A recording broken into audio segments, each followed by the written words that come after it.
presented by Dano's Seasoning. Yum, yum, get you some.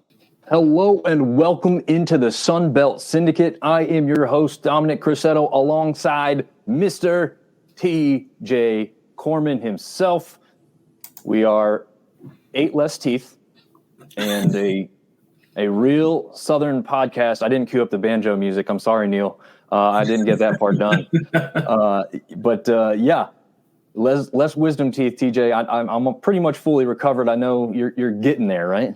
Yeah, it was tough sledding first couple days, man. It was hurting bad, but seemingly getting back to normal. Still some swelling, still a little bit of aches and pains, but we're here. We're moving along, and we will try not to complain. How about that? There we go. Yeah, we got not a lot to complain about. We reached out to a lot of your team-specific favorite podcasts because we know, TJ, that everybody's favorite podcast is actually the Sun Belt Syndicate. Because why wouldn't it be? Right. No, we know that there's quite a few people that are out there covering the Sun Belt. We appreciate them all. What we went out to do is to try and bring in as many of them because they are really the true experts on their teams specifically. We are a little bit of a broader picture, and so we thought, what better way to do a show talking about what's happened here in the early offseason and maybe what to expect going into next season. And TJ, we've had quite a bit of movement already, but I think we probably still have some more to happen, unfortunately. Or maybe it's a good thing. I don't know. What are your thoughts on all this movement? I know as a former player, you have a little bit different insight than some of the rest of us on this portal here we've got now. Yeah, I mean, I think it's some of it's good, some of it's bad. I mean, we've talked really, if you listen to our podcast ad nauseum, really about the transfer portal. We've shared our opinions on it. I do think for a lot of reasons, it is a good thing, right? Give some guys some opportunities to play that obviously wouldn't play elsewhere. Well, as we wait for him, I will quickly say that we are brought to you down below by Dano's Seasoning.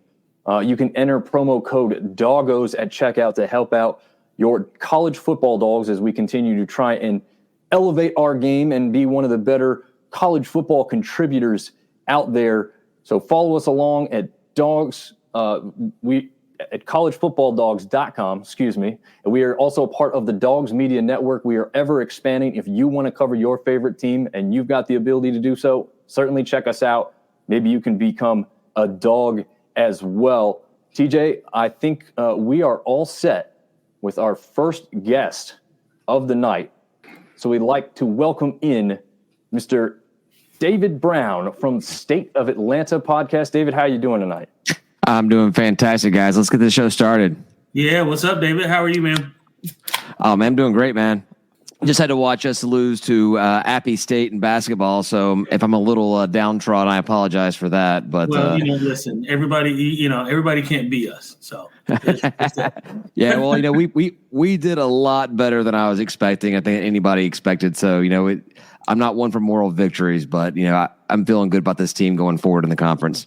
Nice. Yeah, I was going to say over the past couple of years, really, it looked like, maybe not the last year or two, but Georgia State looked like they were going to grab a hold of that basketball conference and be that go-to team every year that you knew had the best shot at making the big dance. And I know what do you mean, man? We were that team. That's the team we were. We were under Coach Hunter. Coach Hunter owned the Sun Belt, and Coach Lanier continued that. And Coach Hayes has had some growing pains as the first-time head coach. But I think we've really turned a corner with this program. I'm liking what I've seen out of the team out of the past couple of games, including this narrow loss to a good Appy State team this year. Yeah, no, definitely. I was pre-recording a section of this show, so I didn't get to watch actually the majority of it, but I think I saw about the last 10 or so minutes roughly. And like you said, it was a very even game and nothing was out of whack. Who was the three-point shooter who kept coming down the court and they just kind of left him wide open there a couple times? Taylor, I think it was. Taylor was the one that came in and it was just 2 or 3 in a row with the three-pointers. Yeah, if a couple of those would have landed earlier in the game, we're talking about a completely different game. But, they didn't. So, yeah, very, very true. Well, I like to bring in a little basketball in there, but we are here to talk football specifically tonight. and we know that you are one of the true experts on the Georgia State Panthers down there in Atlanta. So we'll go ahead and get this up on stage as we talk through the first team of the night. So obviously we've got some portal losses. I start every team off with the losses. We want to get the bad news out of the way. Who sticks out to you the most as far as a player you are not going to have going into next season? Well, I think that a lot of Georgia State fans would talk about, number one, you got on the list there, Michele Colasurdo. He was a Gatorade player out of South Carolina when he came in, and everybody has wanted to see what he could do as more of a, I think you would call it more of a traditional pro-style quarterback, really drops back and just tosses the ball around. But we signed a guy from Zach Gibson from Georgia Tech to come in, and Michele had not entered the portal. And as soon as Zach Gibson had transferred in, Michele enters. So I think a lot of Panther fans, myself included, are disappointed. We wanted to see, that with the portal, everything changes so much. And, I think living here in Atlanta and being surrounded by UGA people, I think back to like DJ Shockley under David Green, where Green was there for 4 or 5 years, whatever the hell he was in Athens. And then DJ came in and had just a knockout year. I think there was an injury that kind of sidelined him a little bit. But that's kind of what I was expecting from Michele, was to come in and just have that rock star senior season and go out as one of the greats in a short career for him here. But he got the writing on the wall, and it looks like the coaching staff's going with Zach. So he took off. So that's one that hurts really bad. Then losing Marcus Carroll. Do I see Marcus Carroll on your list here? He's on the other. Yeah. Yeah. Marcus Carroll, Robert Lewis. Yeah, those were the two of the highest performing players on the offense. So it's no surprise, man. In this day and age, with the portal the way it is, being a G5 program, especially a program like Georgia State, you get an offer from the SEC, Mizzou, Auburn, the money that they're tossing in your face, you take it. You take it. So it sucks losing those guys, but I think we saw a lot of promise in the bowl game from Freddie Brock, who I'll be honest, man, didn't even know the guy even was on the roster. And he came in, he played lights out in the bowl game against Utah State, or whoever we played, one of those teams west of the Mississippi. And so you got it right, by the way. I thought so. I relate it back to Spider-Man's nemesis, Eddie Brock Venom. So just got to put a FR in front of it there. We feel like we're working on some Venom shirts for next season. But, it's just a testament to what Coach Elliott does with the running backs. He's got the depth there. We maybe would have seen more of Freddie Brock in the season had Marcus not been the guy you did not want to take the ball out of his hands. The guy was just hot this season. You don't pull a guy like that. So that's why if you look at almost every game of the season at the rushing game, it was Marcus Carroll and Darren Granger and somebody, and sometimes nobody else with even a touch in the game. Yeah, it was a two-headed monster attack, that's for sure. And very much played to your advantage there in that bowl game, as you mentioned, against Utah State, and absolutely went off there offensively in that one. So we've covered the losses, and I think not that we would question what you've said, but those are kind of the guys that we had circled as well. But tell us who you guys as a fan base, or you specifically, are excited for coming into next season that you've grabbed from the portal. And I'm going to see, you do have a secondary page over here if he's not on this one. Yeah. Obviously, I already mentioned his name. Who stands out the most is the guy that's going to touch the ball every single down, and that's Zach Gibson, quarterback out of Georgia Tech, it's very, it's interesting. Georgia Tech and Georgia State are the two closest FBS colleges in all of college football. There's no two schools that are closer. I think between Bobby Dodd and Center Park Stadium, we're talking about less than a 2-mile walk or something like that. It's like a mile and a half, right? It's like something like that. Yeah, I want to say I mapped it once. I want to say it's 1.6 miles, but I may be wrong about that. It's super close. And on top of that, we open up the season at Georgia Tech this year. It's the first time we've ever played the two of them. So not just Zach Gibson, but we also got a cornerback out of Georgia Tech to come and join as well. So we got a couple of their guys. Hopefully they brought their playbooks with them, and we'll see how that performs. But anytime you could bring in a quarterback, that's the guy that you're going to be focusing on quite a bit. So I like that. We brought in what I like about the portal that we've seen with Coach Elliott is I look at where these guys are coming from and where they're going to. Right. And we have brought in P5 guys and other Sunbelt Conference guys. These are guys that are like, no, we're playing in this conference, but this is not where we're going to get our playing time. This is not where we can shine. And so they leave Coastal, they leave Marshall, they come to Georgia State, and I like that. And then like I said, we got the P5 guys coming in, a Clemson running back. Who else do we get? You have the list up as well, but a bunch of guys coming in there, and I like what we've seen from there. So Coach Elliott was slow to get on the transfer portal thing. He was more about the high school kids, traditional college football recruiting, get a guy that's going to be there with you for certainly old school.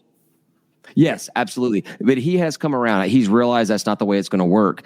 And it's been interesting. He's done well. So I would say you're probably not going to see, if we talk about high school recruits, I can't really talk a lot about the high school kids. I have a hard time following the high school recruiting because it's so up and down and everything. But under Coach Elliott, what we've seen over the past couple of years is those high school kids, those freshmen, they're not really getting playing time at all. He wants to see what they can do, and he relies on the portal to replace talent that's lost through the portal and through graduation and the draft. Yeah, absolutely. Yeah, go ahead, TJ. Sorry, Dominic. I was going to jump in and just say, to that end, he's traditional in the sense that he's part of my recruiting class, if that tells you anything. I mean, he was instrumental in my reasoning for going to App State for him to begin with, which, now is about 20 years ago, which is insane. Not quite 20 years ago, but a very long time ago. But speaking to the transfer portal and guys that you brought in, we talked about your quarterback from Georgia Tech. Specifically, talk to me about what he offers. Obviously, and I don't know how much of Georgia Tech you watched last year. I didn't watch a ton of them. I did watch a couple games, especially in the bowl games. I think he's sort of dynamic, but I'm interested to hear from you what you think he offers versus what you've had last year. What some similarities? What are some differences? What are you excited most about having him at quarterback? Well, if I'm not mistaken, he did not play at all this past season, this 2023 season. He was a backup quarterback. He played in 2022 as he came in off the bench to play, and his gameplay got better as the season went on. And honestly, his highest QBR rating was against the game against Georgia. So, nice. So that's kind of what I like to see there. But he started his career out at Akron with the Zips and got a couple of games in the first few seasons. And then after the last season before transferring, he played several games there. And he looked to me to be that kind of guy that was just good enough at a G5 program to get a P5 look. And we're talking about a P5 look from Georgia Tech, who's not really known for bringing the best talent, especially your quarterback talent. Although they've changed that up quite a bit. I don't know. He doesn't look like a Darren Granger. He doesn't look like a Dan Ellington. He doesn't look like the kind of quarterbacks we've had in the past few years.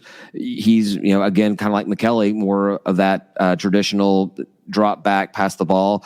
But that's an exciting football game to watch when you're throwing the ball quite a bit. I like that. None of that garbage that trash down south is known for that they've realized it's time to move away from. Yeah, for sure.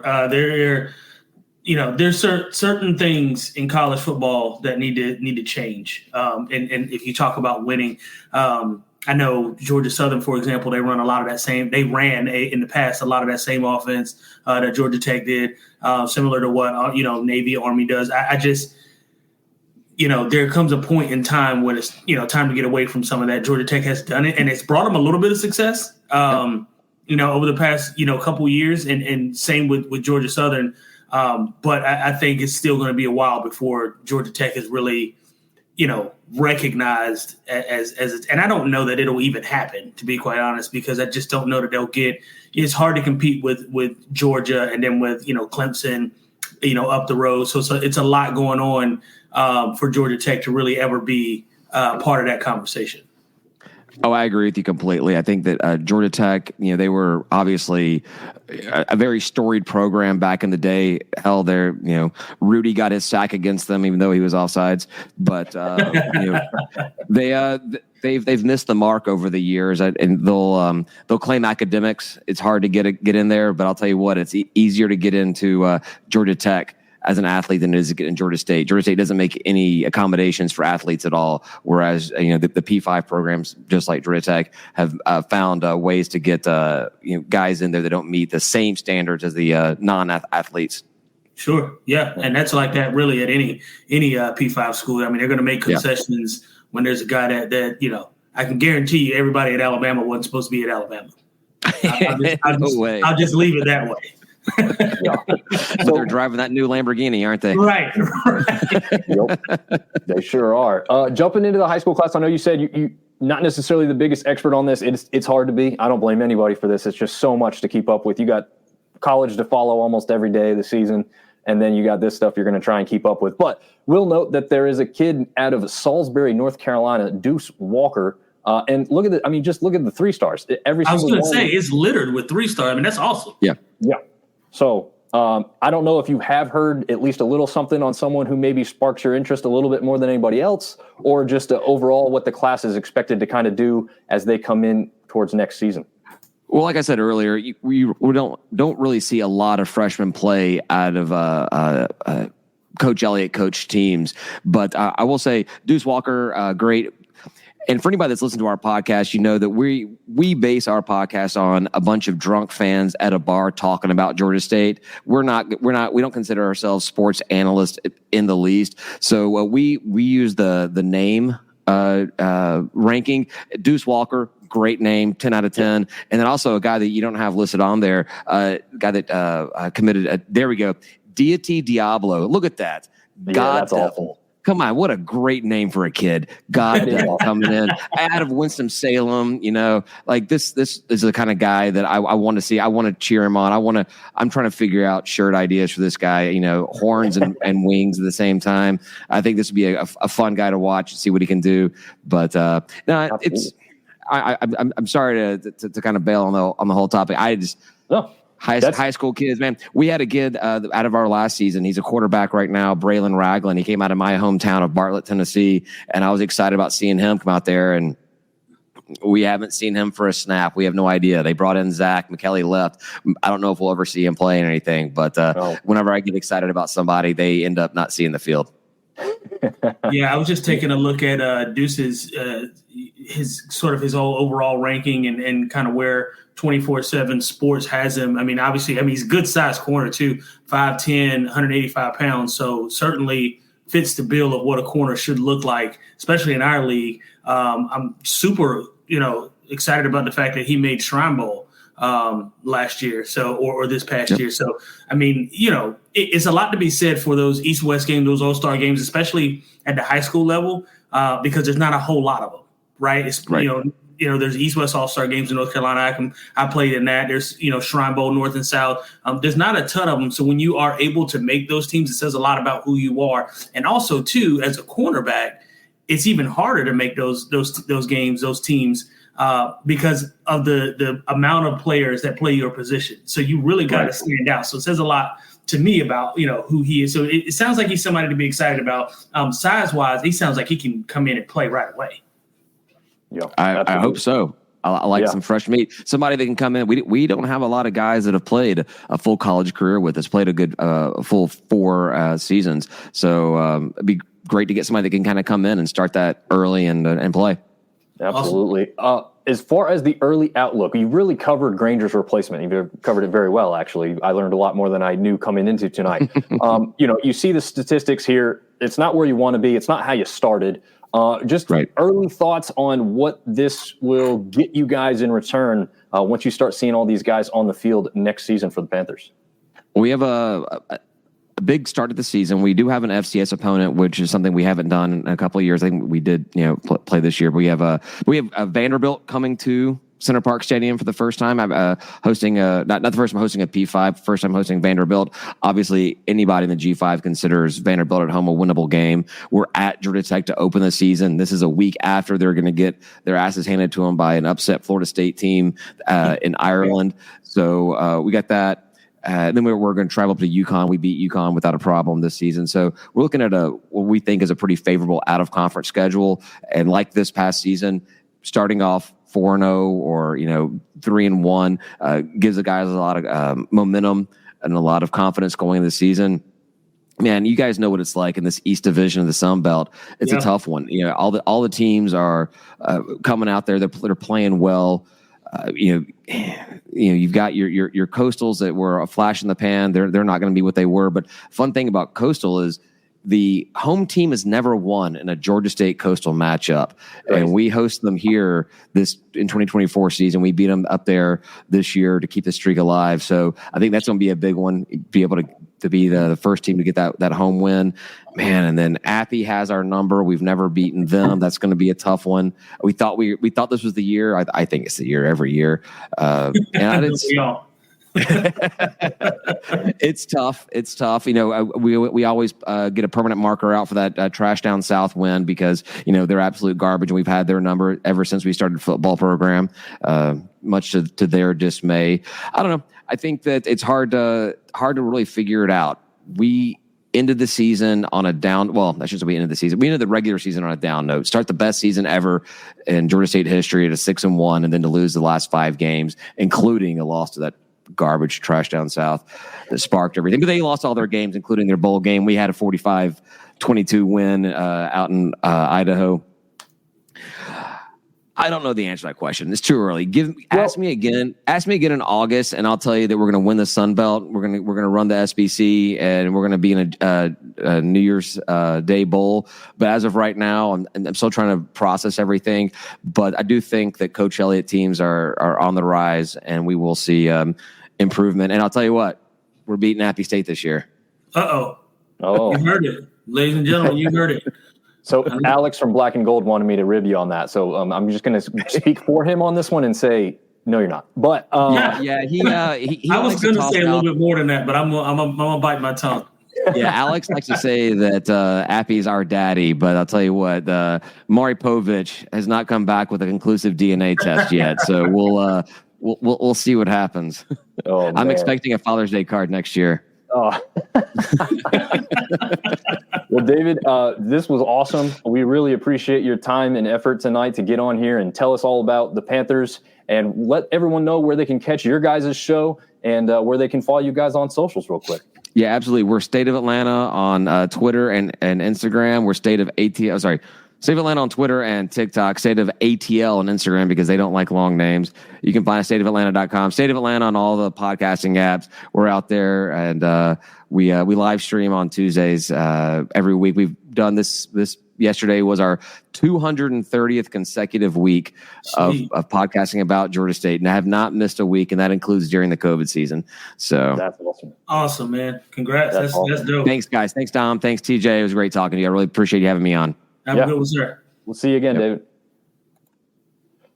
All right, man. One team down. It was good. Like, man, my knowledge base has already grown exponentially. Absolutely. And it's cool, right? It's cool to know what teams around you are doing, what to expect, you know, having these guys on the radar and what you can look forward to, because it builds excitement too going into the season. Because if you're a true, football purists like we are, not only do we love our App State, but we also, we want to know what the competition is doing, right? We want to know, who's next up, who we should be looking out for going into the season. And I'll be honest with you, before getting on this podcast, I did not look at the Sun Belt Conference the way I do now. And so I'm sort of eyes wide open going into it and really all bought in every year on what Sun Belt success looks like. Absolutely. I do want to remember to mention that comments and questions are appreciated. I will say the questions tonight are probably going to be kept to a minimum because we are trying to stay on schedule. We're already behind. But again, when I was going to say schedule. What happens? Yo boy Cars down in Louisiana, he's saying the Sun Belt's going to run through Lafayette this year. We shall see. We thought that last year. But I do want to bring in our next guest on the show, KD and Russ from the Thundercast. And gentlemen, I've got the koozie for you. Well, hell. There it is. How's it going, guys? Good. Doing great. Thanks for having us on. Yeah, absolutely. Thanks for joining.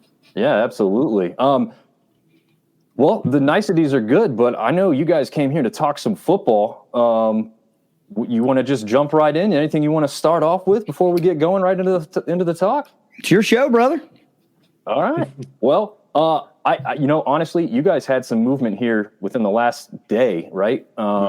So this list may not be 100% complete. I tried to check into it, but life happens and you can't look at everything. So I'll throw this up on screen. You guys mention anything that I'm missing or the players that you want to talk about if they don't exist on the list. Right there, Eric Meeks is back at Marshall. He withdrew from the portal. Nice.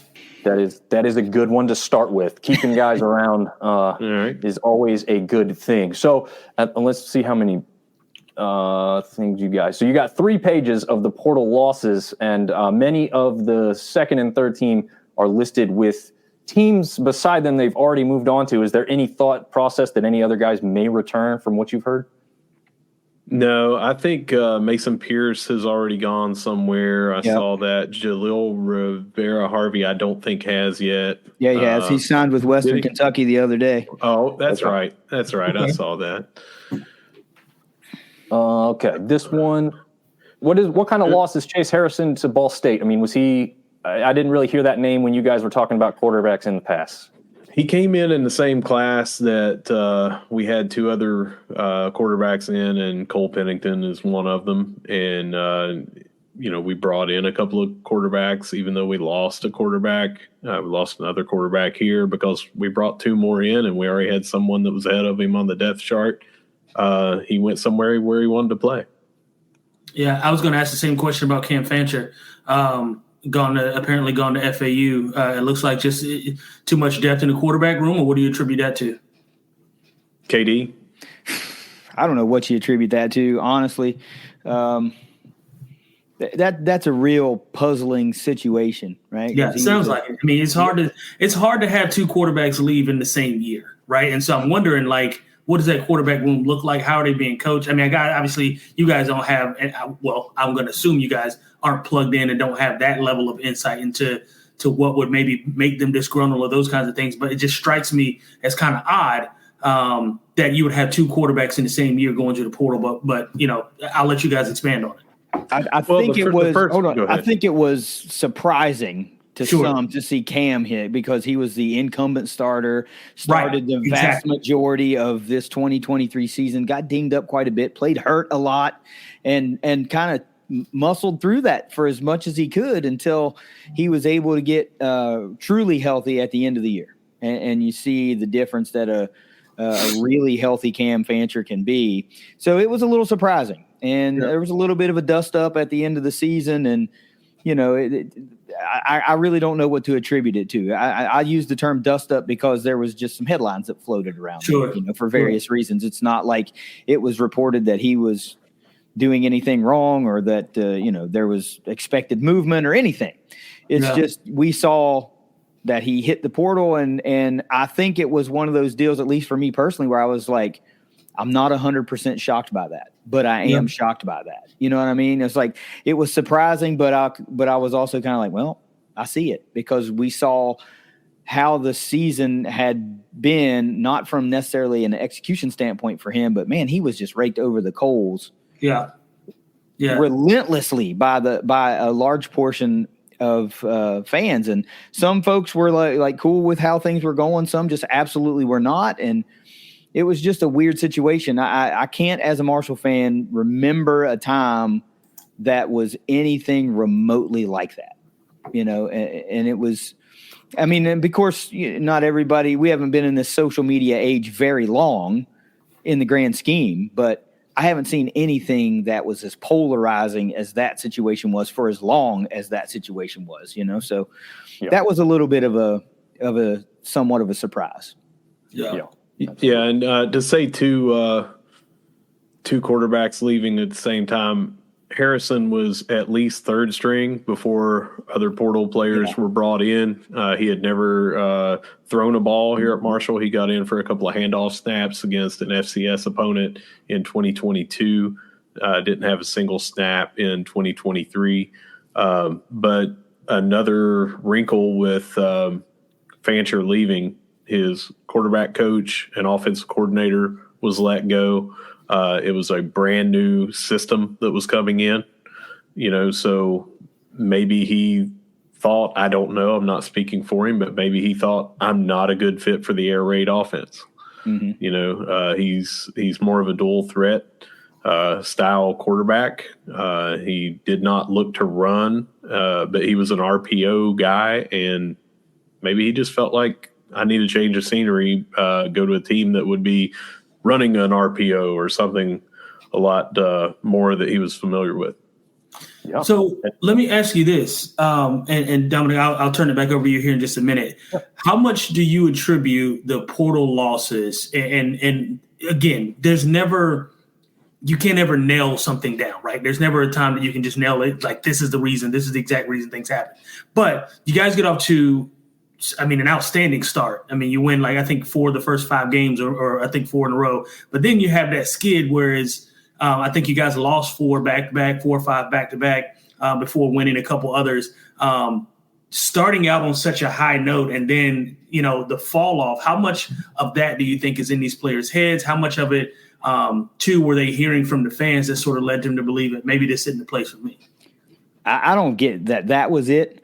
What you got to really go back at and look at the schedule as a whole. We had a super early bye week, which means those guys had to rip off 10 straight games. Right. And once you guys know, man, you catch a wrong couple of injuries at the wrong couple of positions, and all of a sudden you're like, damn it, what do we do now? So they were just absolutely gutted, and it led to a 5-game skid. And I just mentioned guys were playing really hurt. There were games, and we're still talking about Cam Fancher because that was the most, a recognizable thing there, is because he's, the quarterback, the most recognizable guy. He was visibly limited in his mobility for a number of games. So it just took a whole element of his game away from him, which made him less elusive. You know what I mean? He couldn't just tuck it and get that 6 yards when you needed 4. And so, those things started to kind of compound a little bit. Right in the middle of the season, we catch JMU on a Thursday night. Rasheen Ali doesn't play in that game because he's injured. And you see the herd battle, and they battled, man. They battled. It was 20-9 or something like that, Russ? And that was still a top 25 JMU team at the time, and we were without our best player. So this doesn't tell you that. It tells me nothing's in their head. These guys were trying to battle through what the cards they were dealt. And you just came up on the wrong side of the scoreboard for a 5-game stretch. You guys started getting healthy. We started winning some ball games again, enough to kind of sneak into that bowl eligibility realm. So I don't think you can attribute these portal losses to that. Yeah. We can talk about certain guys on here, for example, moving past the quarterback. You get a guy like Jaden Harrison. He's an All-American by however many places name him an All-American. You don't think that guy's going to be attractive to some other teams? For sure. Right. And they start throwing dollars at him and those kinds of things. Listen, as a kid who didn't, I played college football. We didn't have NIL back then. I'm almost 40 years old, but I can tell you this, had I been, at App State, had a great season, and somebody looking at me for something else, if money makes sense. So for sure. Absolutely. So I already went to this one, but let's go quickly to the portal additions. Just simply pick out to us, and you guys have a laundry list of portal additions here. But who stands out the most to you guys? Who you hear the most? Who are you the most excited about going into next season here? I'll go first. You can answer. Sorry. There were so many on here, and if you go to the next slide, I don't think that there may be about 5 or 6 still missing. We just announced a slew, like you had mentioned earlier. We just got a defensive lineman from Florida. He played in 4 games as a true freshman, did the redshirt deal, entered the transfer portal. We have him for 4 years. His name's Will Norman, 6'4", 300 pound. Was the 23rd ranked player in the nation coming out of high school. So we have a lot of big-time talent that had big-time recruiting out of high school that is coming in here now. And it's hard to pinpoint because this is kind of like a reload plus let's get 5 more loads on top of that to just have depth, have size, bring in a totally new offense. We're bringing in a slew of wide receivers. We're bringing in 2 quarterbacks. We're bringing in a new offense. It'll be almost an entirely new offensive line. We're bringing in defensive players now later on in the portal session. I mean, it's like basically just a reshaping of this entire team. Yeah. Yeah. I tell you what, it's hard to pinpoint who you're most excited about because a lot of the question marks that Russ just said, there's so many. We might be able to sit here and be excited about 10 guys because we just don't know, who's going to rise above and who's going to be the guy that we need to step up in a big way. And you talk about a quarterback leaving. Yeah, you've got Cole Pennington still on the roster, started a couple of games, started a bowl game, but you bring in several portal quarterbacks. I mean, just from Tulsa alone, look at that. It's right on that slide. You got a quarterback, wide out, and an offensive lineman from Tulsa. Yeah. So you would like to think some level of continuity that you're bringing in and familiarity already that you're bringing in. And Huff and his staff have made a marked emphasis on the offensive line because of guys that left, guys that graduated, whatever the circumstance. We needed a new identity at offensive line. So many guys are gone. So you got to go out and get. If you need instant impact guys, you don't have the time to build that through high school, right? You just don't. Yeah. And that's what's great about the portal. It giveth and it taketh away, as a good friend of mine says quite often. And this is an opportunity for us to giveth, right? We need it right now in marquee positions, primarily offensive line. I'm not going to say we need it at quarterback because for all we know, Cole Pennington could come out in the spring and freaking dazzle, and he's the guy, Right. Yeah. But I think what you want to be most excited about, those couple of wideouts right there you're looking at, Christian Fitzpatrick, Tyshawn Chapman, 2 of the big guys, Elijah Metcalf also, let's throw him in there. Those last 2, Chapman and Metcalf, shorter stature guys, speedy dudes, quick as a hiccup type guys. And then you got Fitzpatrick there coming from MSU, who's your outside threat, big 6'4" type fella. So I think it's those guys. Scary. Yeah, I think it's those guys, that wideout room and what it's shaping to be, because we don't know what it is, but what it's shaping to be is really what's getting me excited, especially when you start tossing around words like air raid, which is not something that we're overly familiar with in Huntington. It's always been a very balanced attack, even when it was more pass heavy. Yeah, absolutely. Those wider outs that were brought in, we brought in 2 6'4" guys, a 6'3" guy, a 6'2" guy, a couple of 6'1s, and then you got a couple of 5'9", 5'10" burners, like he said. So, I mean, you're just talking about revamping an entire room, but bringing in 6'4", 6'4", 6'3", 6'2". I mean, come on, go ahead. I mean, you think 2 or 3 of them at least have to pan out, right? Well, and we're also not going to just forget about the fact that there's a guy named Chuck Montgomery that's currently on the roster still, who is an absolute monster in the open field. Look for him to have a huge 2024. Nice. You guys are looking a lot like the Georgia State Panthers here with the amount of 3-star athletes. Again, two big list of guys here, all of them labeled as 3 stars. You do grab another big offensive lineman down from Myrtle Beach in the coastal region. Is anybody here that you're hearing the most about or possibly contributing right away in next year's team? Not me personally. I think it's way too early for that. We got to get through the spring session and just see where guys kind of fall. But guys we are excited about because we've seen them play are the local guys. Michael Lunsford comes from Cabell Midland High School, like 15 minutes away from Marshall. We've got a good history with Cabell Midland players. Our starting center for a lot of the year this year, Logan Osborne, came from Cabell Midland, and Jaquai Long from Hurricane. He came down. What was that? Where were they from? It wasn't Toledo. Where were they from? Well, no, he was here. I know, but where did they come from before that? It was somewhere in Ohio. I don't remember.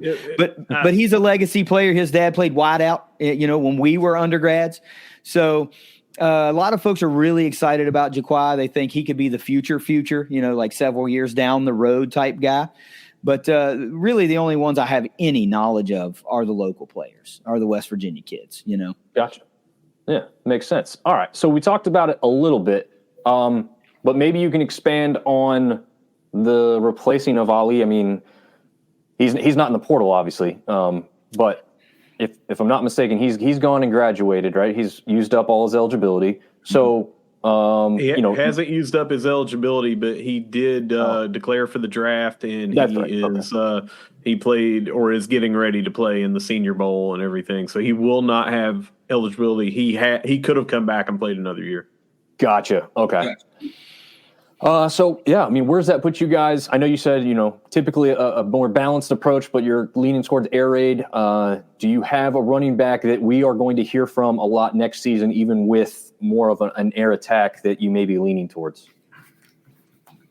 That'll be something good to watch. I know that we're bringing in a couple of players, Jordan Houston from NC State, and also brought in Moses Gray Jr. from the high school ranks.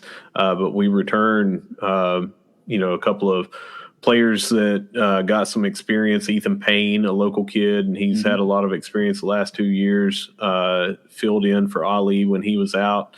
Hard-nosed runner, more north and south, but also have A.J. Turner, super athletic kid, has gotten some reps the last 2 years, so he's got a lot of future ahead of him too.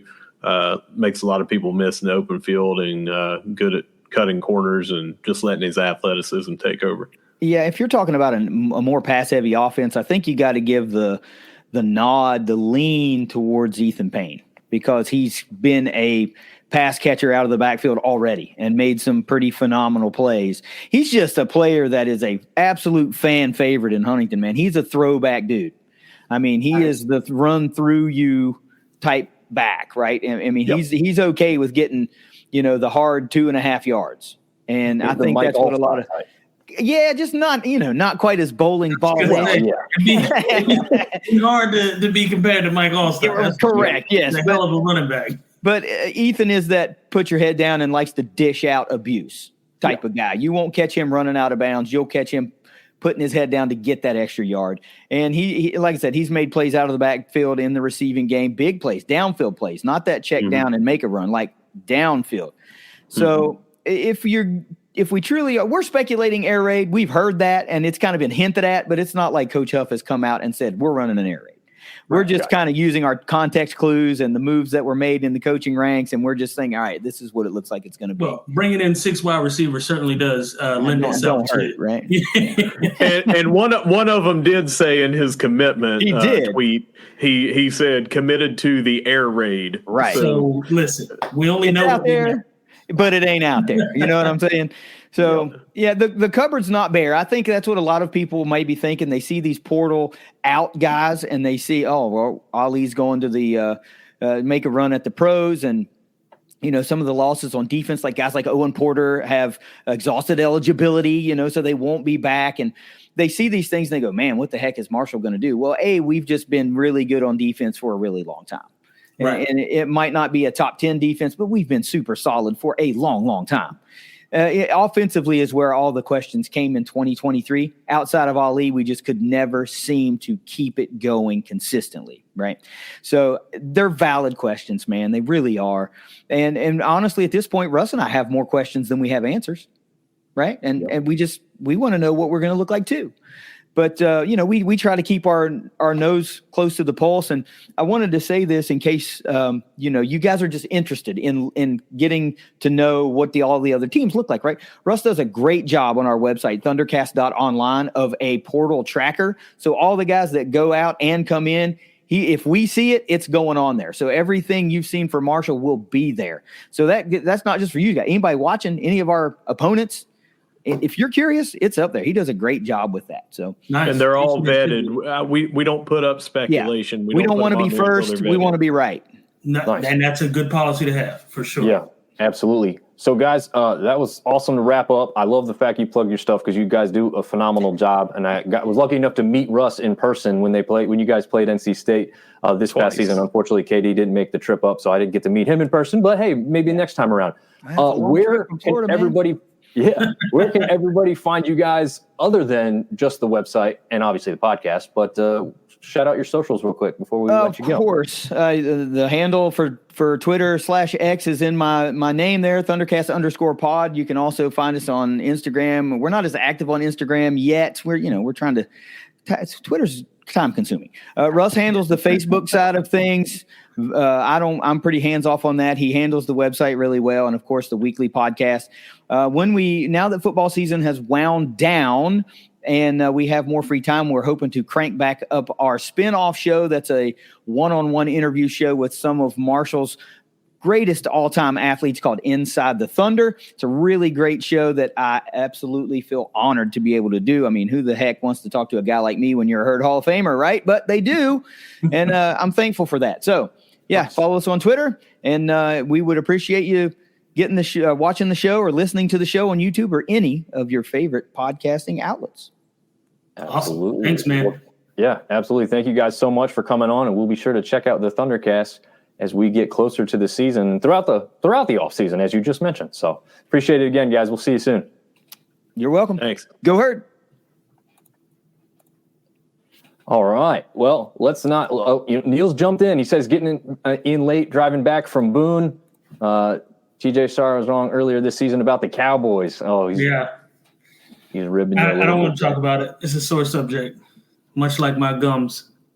Yeah. Well, let's not waste any time. We are already a little behind schedule here, so let's welcome in Todd from the JMU Sports Blog. Todd, welcome to the show. Thanks for joining us tonight. Thank you guys for having us. Yeah, I'm glad to be here. Yeah. Nice. Love what you guys are doing. I can't follow those professional guys from Marshall very well, but hey, we'll try our best. Some of these guys are so good. That's why we wanted to put this together, because these guys know their stuff. You know your stuff. I mean, This is why we try and cover the whole conference. You can't do individual teams as well as you guys do. So that's why we lean towards your expertise tonight. And we'll go ahead and throw up James Madison's Dukes. Unfortunately, as we know, like your whole roster has gone to Indiana. But you can explain further and talk about maybe the biggest loss of all those guys. Yeah. That's not even the end of it, I don't think. No, it's not. No, I know. No, just the Indiana part goes on the next page. Yeah, there we go. Yeah, so, obviously, coach turnover, huge changes in Harrisonburg this last couple months. A lot of this was to be expected, in the sense that once Signetti was gone, this list in front of us was pretty inevitable for the most part, I think, for most fans. It's a weird thing for sure. Yeah, right now. And JMU's in this weird position where hired the coach from Holy Cross that everyone's very excited about. But Holy Cross is a really unique situation with portal guys where they don't have grad programs. I mean, it's just not a graduate university, right? It's an undergrad Catholic liberal arts college. And so the guys that have played there 4 or 5 years and graduated, they don't have a course to enroll in to stay and play their extra COVID year, right? I mean, there were guys who were going to be done. It's just a weird thing. So it's not quite the same thing with the guys coming in as it was with the guys going out, although the list is not this long. The weird thing on this is, you guys know, JMU had a great year. They've had 2 great years. And so some of these guys, it's so funny. I mean, it was tough as fans to watch it all happen. But I think most of these guys were probably – the one I would focus on is Aiden Fisher, the linebacker, who went to Indiana, because he's a younger guy who I think without a coach change, like he started because of some injuries at linebacker about halfway through the season and played fantastic. And I think absent the coaching change, he might have been overlooked by bigger programs because he was still a young guy. The other guys like Jalen Walker, James Carpenter, those are guys playing in their they have 1 more year. And, I'm not their advisor, but as I think David said from the Georgia State side, if they're not sure about whether they have a pro future, it's hard to blame them for using that COVID year or that 5th year and getting a bag from Indiana, Sure. Hell no. I would do the same. Right. It's really – so I think as weird as it was that everyone went to Indiana, right, I think a lot of those guys were going somewhere. And then Elijah Surratt was the one that was kind of late. He had to wait for the 2 transfer when they made the rule and they said everybody can go wherever they want. We're seeing it with Andre Corbello at Southern Miss in basketball. It was the same thing. Once that cleared, Surratt was able to go to Indiana. But same thing. I think we lost Juice Wells to South Carolina, who's now going to Ole Miss this year at wide receiver. This is a couple years ago. Sorry. like Surratt, you guys watched the games, right? Like he was going somewhere probably if he had the opportunity to go. Absolutely. So yeah, I mean, we'll get to the guys coming in, but that's why for me, I think the most disappointing guy was probably Tyler Stevens on the O-line, only because the O-line strangely stayed together for the most part. Nick Kidwell's one of those 6-year guys, got hurt last year, never played after like week 4. So some of these aren't as like rough as they seem from a JMU standpoint. But, you know, the O-line kind of stuck together because that's one of the 2 coaching staff's guys we kept. So JMU kept Damian Robleski, who was the head coach in the bowl game, and he was the O-line coach, and he stayed for the new staff and is on the new staff.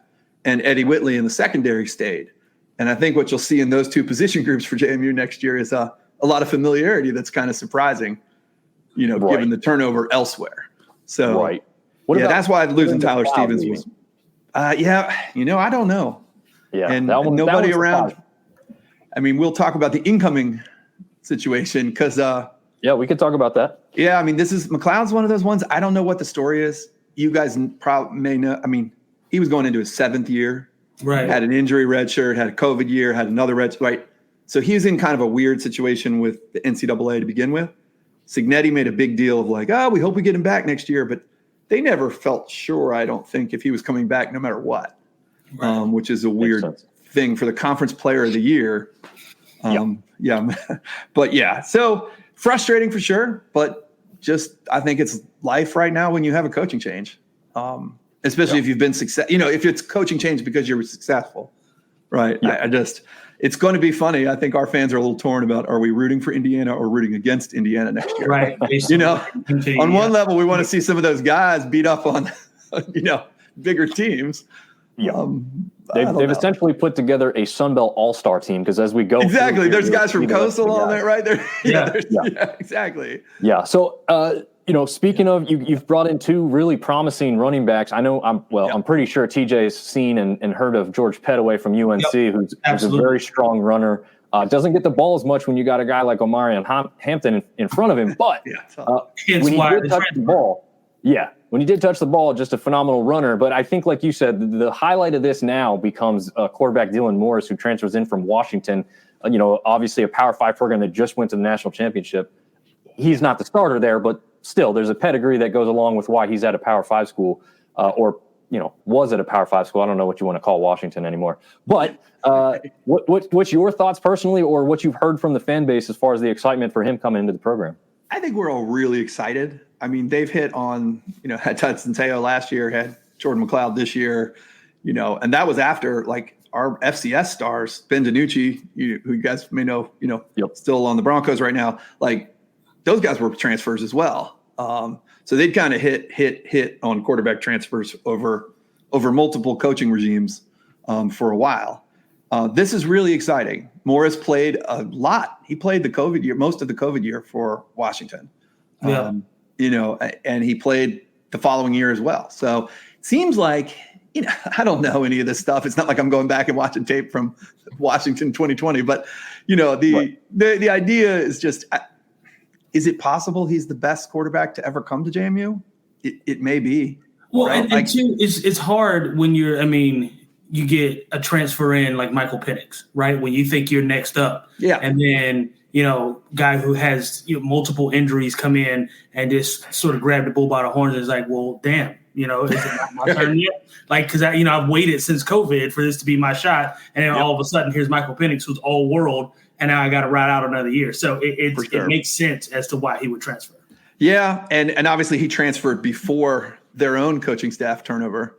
Right. And that might, I don't know that probably would have sped up his, wish to transfer somewhere at some point. So, Morris is really exciting. The running backs you guys mentioned, really exciting. Pettaway from North Carolina. Yep. He's actually a Virginia kid, Nansemond, Suffolk. So 5'11", 210, strong runner. Yeah. Sure.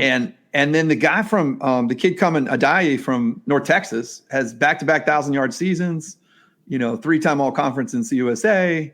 Like, I don't know that we could ask for much more than that. And I would say our running back room, and we don't mean this negatively towards, anybody, but it was probably the one part of the team last year that failed to live up to expectations in a pretty significant way, right? I mean, they struggled to run the ball, and some of that's on the O-line, but at the same time, I think there was some disappointment in the room. So adding these two guys is certainly not.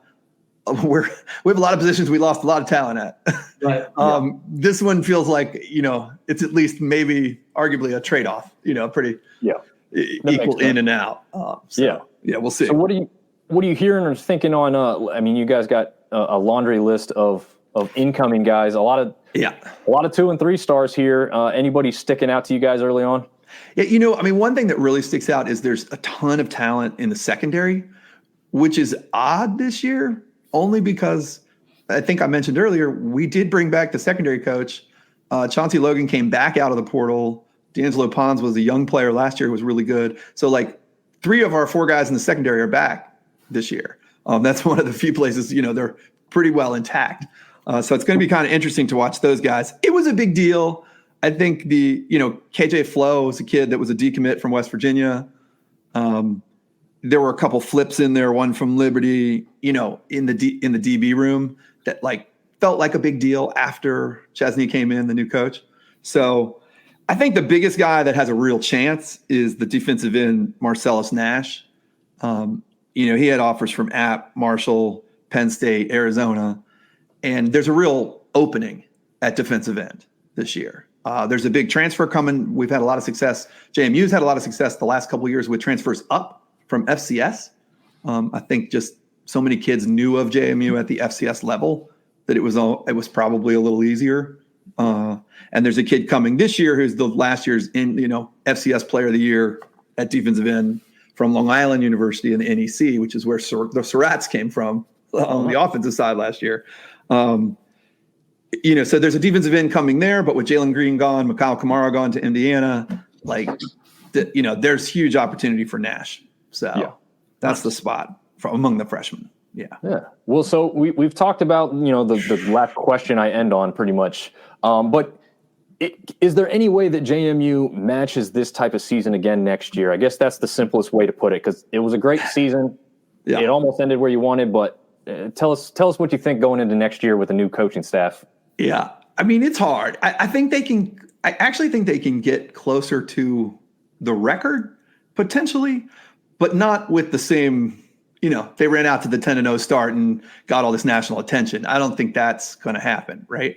One thing that's weird for JMU, last year, September was a nightmare for JMU. Getting through the first month felt amazing. They started with their FCS game, but they went to UVA in a game everyone still makes fun of us for only winning by 1. That was the first game back for UVA, first home game since the tragedy year before. Yeah. UVA was not good last year. They were good on that day. Yeah. UVA had a strong win this year too. The Duke game, right? I think they beat Duke. Yeah, Duke later in the season, right? Yeah, strong win against Duke. Yeah, they were. So and then JMU drew Troy and South Al from the West last year, who were, they were legit at the beginning of the season, and those were both in September, and they had a trip to Utah State in there, just a random trip to the Mountain West. I know App obviously did the same thing going out to Wyoming last year, but this year looks a little more manageable. They open at Charlotte. I don't know. We'll see. You guys know. There's good things and bad things about it. There's always talent in Charlotte. Allegedly, right? Yeah. But it doesn't work on the field usually. So they have their FCS. They play Ball State out of the MAC, who's, it's a little more manageable. They have a bye before they go to Chapel Hill at the end of the month. So obviously the Chapel Hill game, you're up against it a little bit. Not right. Not it's winnable. That's for sure. Yeah, it feels like that, but at the same time, just breaking in the new team. We'll see, right? And that just feels like a real high hurdle at the end of the month, but otherwise. And then in the Sun Belt, JMU goes to ULM in the West next year, which is, that's good, but it seems manageable. What ULM team you get, that could be a dogfight. Right. And then we host Southern Miss, who is going to be much, much improved, I think. They finally found a quarterback. About that, Well, and they've been recruiting well. They kept their staff intact. They're one of the few teams that's sort of like on an upward trajectory for sure. You'd think. but that's at home. So it feels like compared to Troy and South Al last year, getting Southern Miss and ULM this year, with that out of conference being a little more manageable than last year. There's wins there, but the App game, look, App's the favorite. They bring back Aguilar. The rest is, kind of follow. I don't know. There's not much else to say, I don't think. All right. I think, right. And then the Carolina game. But those are the only two on the schedule that feel like, real uphill climbs at the moment. Right. So I don't know. I think the biggest thing I think for JMU fans is it's all new. Yeah. Right. Don't know yet. Yeah, we've done the coaching staff turnovers before, but never this like full roster turnover. Like they are this year. Absolutely. But, I think they're better. They had the two defensive tackles come back, so they lost. And they struggled once they lost Jalen Green to the injury. Once they didn't have pressure last year. The App game in particular, when they couldn't pressure from the edge, they really struggled. Otherwise, and so that's a big position they got to fill. Lost a lot of receiver talent, had a lot of receiver talent. So I think they're okay. I just think they're going to be okay most places. Defensive end and linebacker, it's really whether can they pressure the quarterback the way they did last year. Those are the two spots. So nice. I think we're still pretty optimistic. But JMU won some close games the last couple of years. I think the hardest thing for us is just going to be all these kids that came up from FCS had a huge chip on their shoulder, and knowing the weird things with the bowl games the last 2 years, like they played every week, like it was the biggest game of the year. Yeah. And, they're going to be in a position now where that's not necessarily the case, and it'll be interesting to see how they adjust. So, Well, Todd, thank you so much for your time and the deep dive here into JMU. Where can people follow you guys in the show? We're at JMU Sports Blog on Twitter. And then we do still have the website, JMUSportsblog.com. I know they said, the Georgia State guys said 230 straight weeks. That's impressive, straight weeks. We take 4 or 5 weeks off a year for sure. I was like, but we haven't been at the website since 2009. So, nice. There's some old fun stuff on there. But we're mainly on Twitter now. So thanks, guys. Yeah. Well, we'll be in touch, Todd, and thank you very much for coming on tonight. All right. Thanks. All right. Lining them up and knocking them down. Yeah, let's not waste any time. We will add our next guest, Matt from GATA Talk. So, Matt, how are you doing tonight? Doing good, fellas. How are you?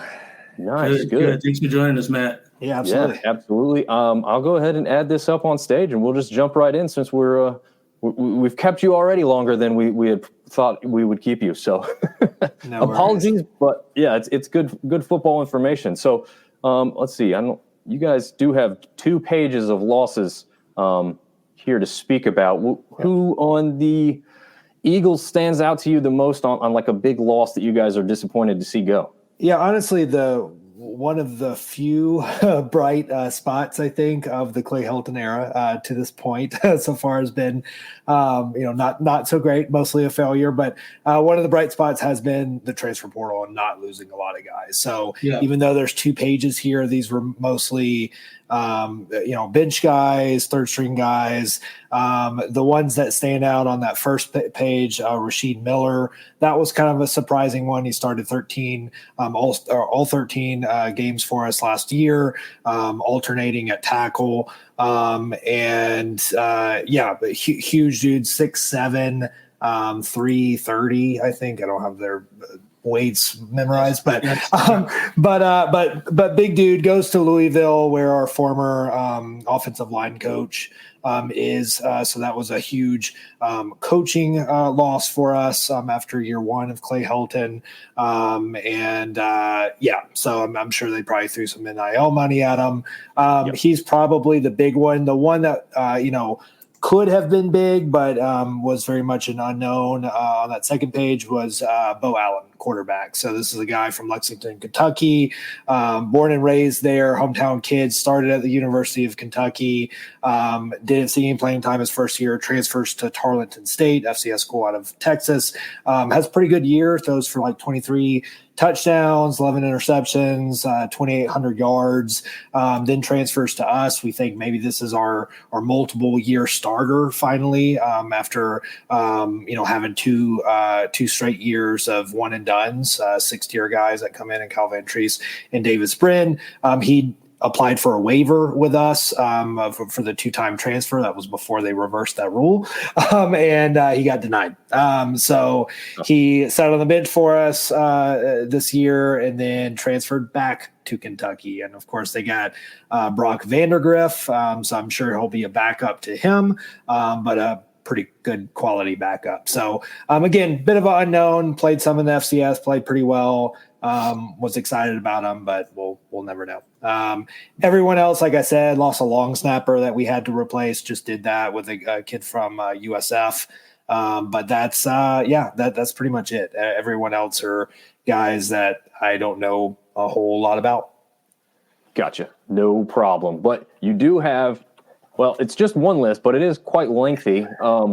Of guys you added. So, I mean, you've got one offensive tackle was gone, but you've got one here from UNC, which has got to be good to see one come in from a Power 5 program like UNC, who was mostly successful last season. Anybody else that's really standing out to you on this list here? Yeah, I mean, probably not the number one, but like you mentioned, Justin Kenyuk, he's a big body, replaces Rasheed Miller, 6'5", almost 6'6", 315 pounds from Pennsylvania. I'm so excited to see. He's got 4 years of eligibility left. He was a freshman there at UNC. So definitely excited about him. Definitely need some bigger, more agile bodies that are great pass blockers for our new air raid system.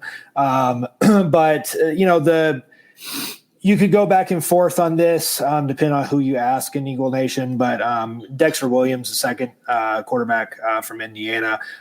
This is a local kid from Macon, just a few hours away from Statesboro.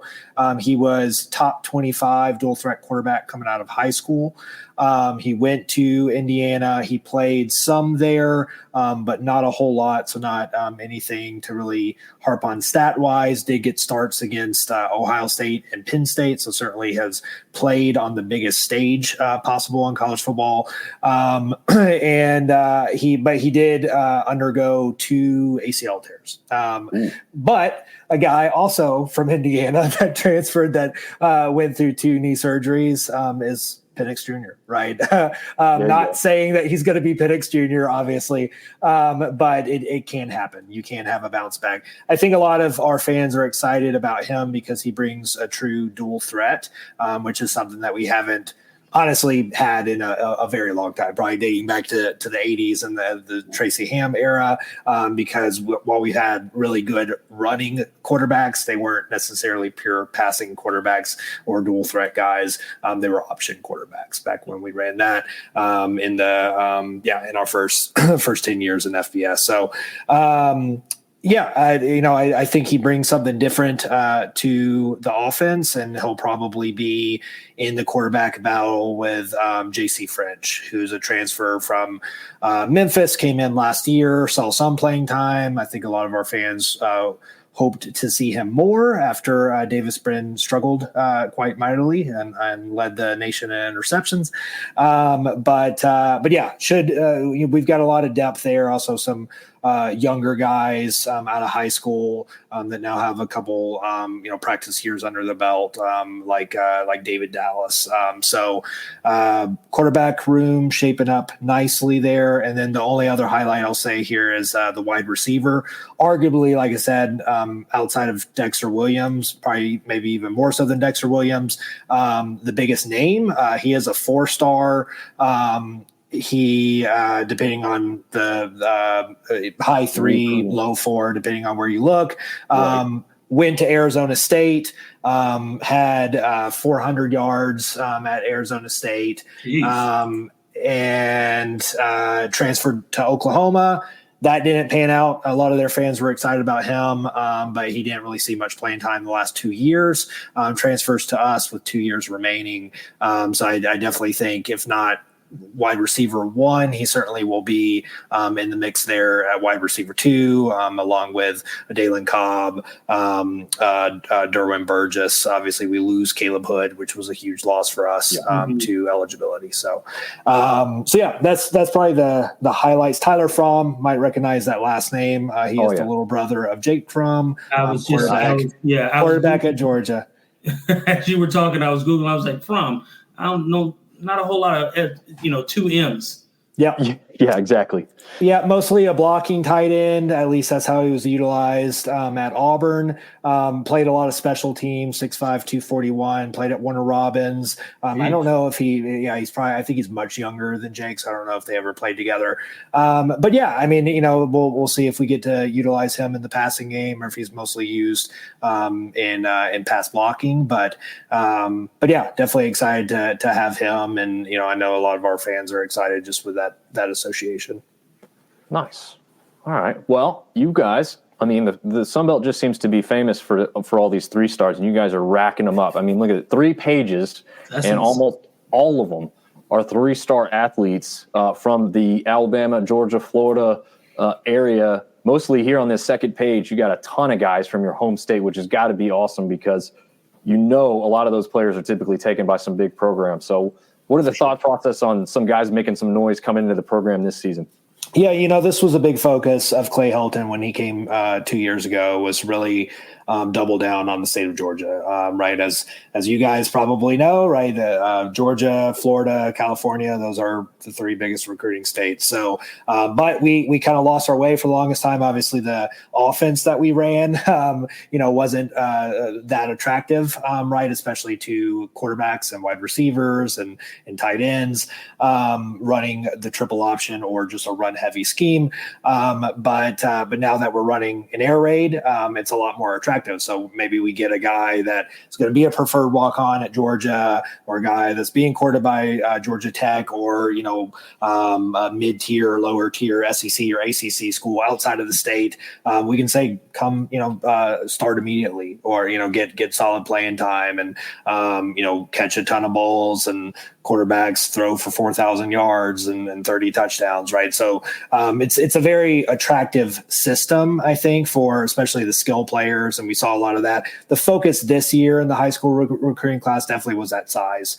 It was lines. You don't have the measurables on here, but really, I don't think we recruited offensive linemen under 300 pounds, which is we never saw at Georgia Southern before. When they were big back when I played, but they weren't 300 pounds. That's stocky maybe, right? But yeah, so getting those 6'2", 6'3", like I said, the transfer from UNC and the Rasheed Millers of the world, where they're 6'5" and up, definitely have that beef for pass blocking. So that was a focus, and then defensive line too, getting some girth there. Nice. Funny story about your you talked about Georgia Southern changing the offense and why it's more attractive to especially wide receivers and quarterbacks now. I actually played quarterback in high school, and I was an option quarterback. There you go. Georgia, one of the coaches from Georgia Southern drove down to my house in the country in the sticks. He drove like 9 hours, like one way, to sit down in my living room in front of my parents. He offered me on the spot to come play quarterback. To run that option, that option style offense that you guys are running. I had my arm in a sling. I couldn't throw the ball. I had just had labrum surgery and partial rotator cuff repair surgery. And he was like, "We don't care if you can throw. We just want you to run pitch." The ball. Right. So to that end, to your point, I was like, it was attractive at the time for sure. Coming from literally running the same offense in high school. They were running that in college. So it was like, I know it. I can come in and do it. But then obviously, things changed, and I went to Appalachian State to play running back and slot receiver. So no, it was just funny that you brought that up, because they did change. They did a lot of changing, a couple years back, and it does make it a little bit more attractive to some wideouts and different style quarterbacks for sure. Yeah, and the lines and stuff. Obviously, you get rid of blocking and all that, right? So the game has just changed. You can still do it. Yeah, and you have to. You got to evolve. Yeah, absolutely. So, obviously Georgia Southern did not end the season the way they wanted to. We did not. But, another new quarterback yet again. And then I guess the big question mark, too, is can the defense improve? That's the one thing I will say I didn't notice when you're talking about all these additions, not just you, but just in the list. They didn't really bring in a ton of defensive players. Is that where they think they're going to build more from the high school ranks towards next season? We got some good kids from high school, and the transfer, I didn't mention them, but we got two. I know the JMU guy was talking about notoriety in the FCS days and, being attractive to the FCS guys and bringing those up. We did get two guys from Kennesaw State, Metro Atlanta School, actually moving up to FBS next year. They gray shirted a bunch of guys last year.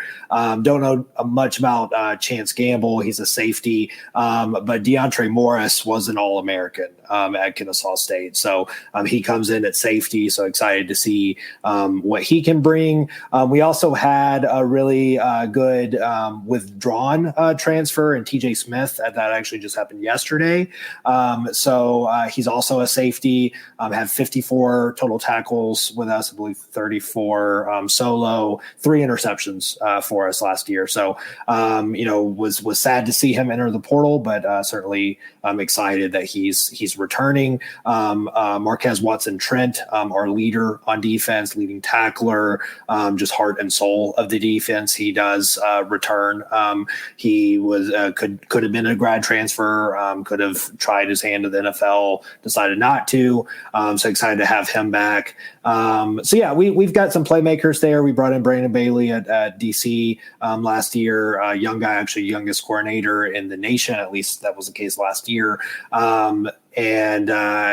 He definitely improved the defense. There's definitely areas where still need to see improvement, but still gave up a lot of points, a lot of yards, but a bit more bend don't break than we were in year one under Will Harris. I'm excited to have some continuity there. I think we have some guys, coming through the ranks, that's been with the Helton era for a couple of years here, and then also some big playmakers that return. So optimistic about the defense. I don't expect a full turnaround, but hopefully the offense can definitely reduce the amount of turnovers. That's going to be the key. If that can happen and we can get kind of back to our offensive production in 22 and have the defense that we had last year, I think we go from 6 wins to probably 8, 9, maybe 10. But we got to figure out who the quarterback's going to be. Gotcha. Yeah. All right, Matt. Well, man, that was awesome, man. A plethora of information there for the Georgia Southern Eagles. I know that they are hoping and happy to hopefully get back on track. Us up here in the North Carolina region will disagree with that or hope for the opposite. But it's always fun to rib you guys and have that rivalry continue, especially as we both moved up from the SoCon days and still continue the tradition of Hate Week for each other every year.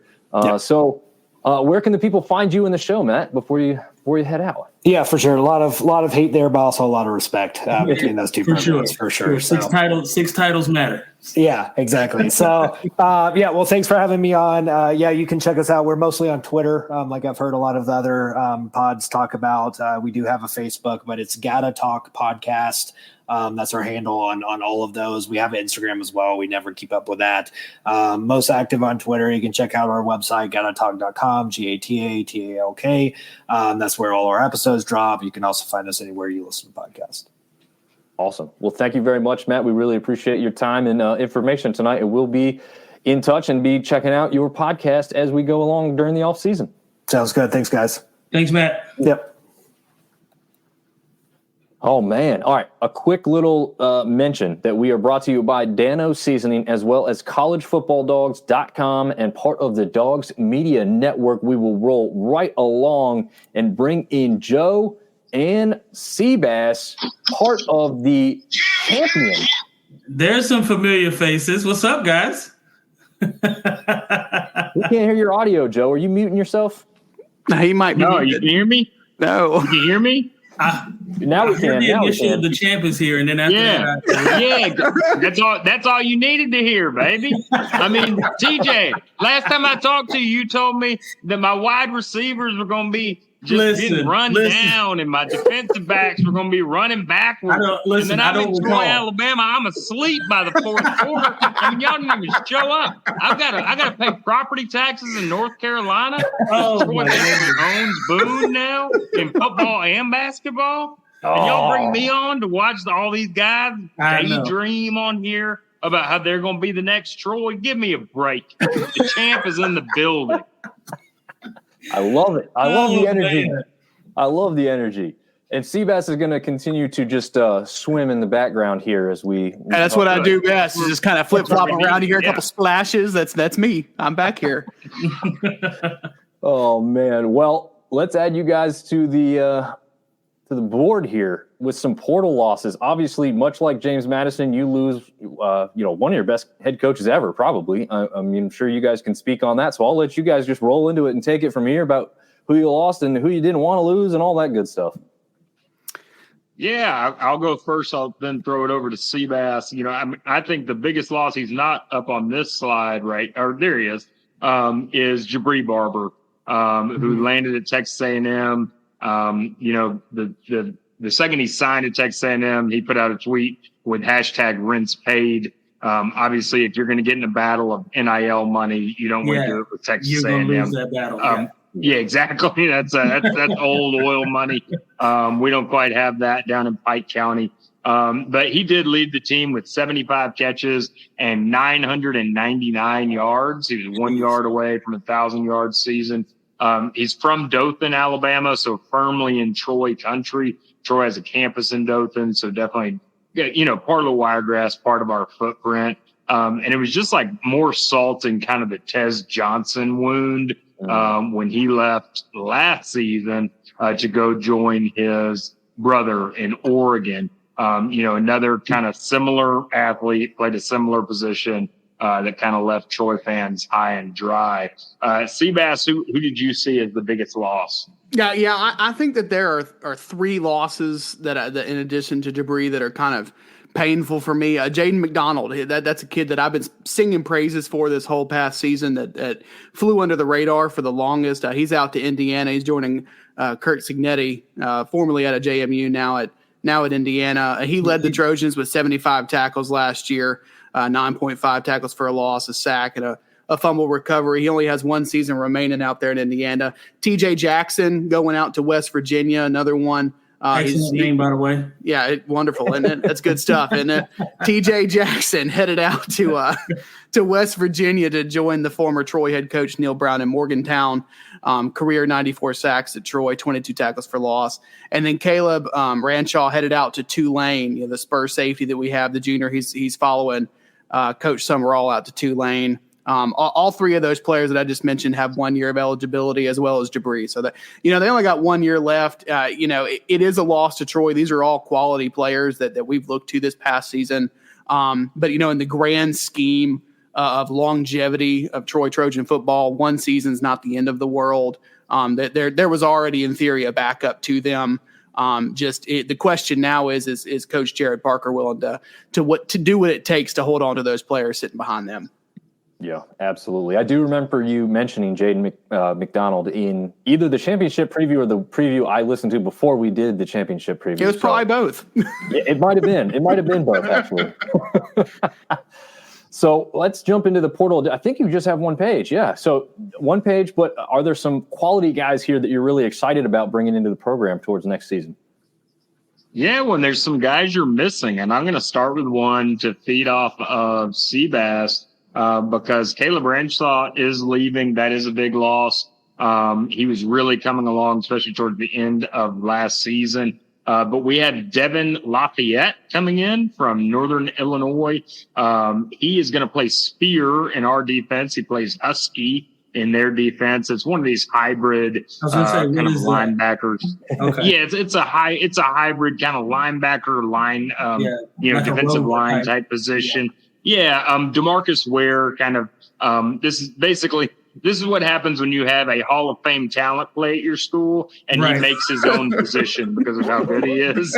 You end up with something like the Spear. And that's what Devin is going to come down and play for us. He had 32 tackles last year, 22 solo, 6'2", 190, fast, physical, shows up to where the ball is and shows up in a bad mood, and should help fill that gap left by Caleb Ransaw. Seabass, how about you? Who are you excited about us getting out of the portal? Yeah, we've talked a lot about defense, but let's talk about a little bit about this offense. Gerald Green out of East Carolina, the redshirt senior running back, transferring over. He's quick, explosive, really gets out of the backfield and can be a real weapon for us. And losing Kamani Vidal this past season is going to be an issue for us. So anything to help the run game become established, has just become the hallmark of the Trojans the last couple of seasons, will really help us out. And I'm going to go ahead and say Cecil Powell at NC State, the redshirt quarterback or sophomore cornerback. He really didn't have a lot of play time at NC State. Didn't see a lot of action, but we're really looking forward to seeing him out of the backfield as well. Nice, absolutely. And then I think you guys are just like a lot of the other teams here, just focusing on the 3 stars throughout mostly the home state of Alabama. So that's got to feel pretty good, keeping guys at home there, especially at least one of them right there in Troy, your athlete, Jaden Boyd. Is he some guy that you guys have heard a lot about, in the high school ranks before bringing him into the team? Oh, absolutely. I mean, that is a hometown talent right there. A product of Charles Henderson High School. The Troy Messenger called him the hometown hero for Troy. So he's going to become the Swiss Army knife for the Trojans. He has a lot of capabilities on both sides of the ball, rated 3 stars, like you were saying. I think the plan right now is for him to serve as a receiver. But you never know. I think he's really just going to plug into where we need him. So I think that's a solid grab. And, Joe, I'm going to throw it to you. Let's just go on piggyback off of that. Yeah. I think obviously I'm required by state and Troy's city ordinance to tell you, that Juwan Boyd is the truth. And I believe that he is. Obviously, he played his high school games in Veterans Memorial Stadium.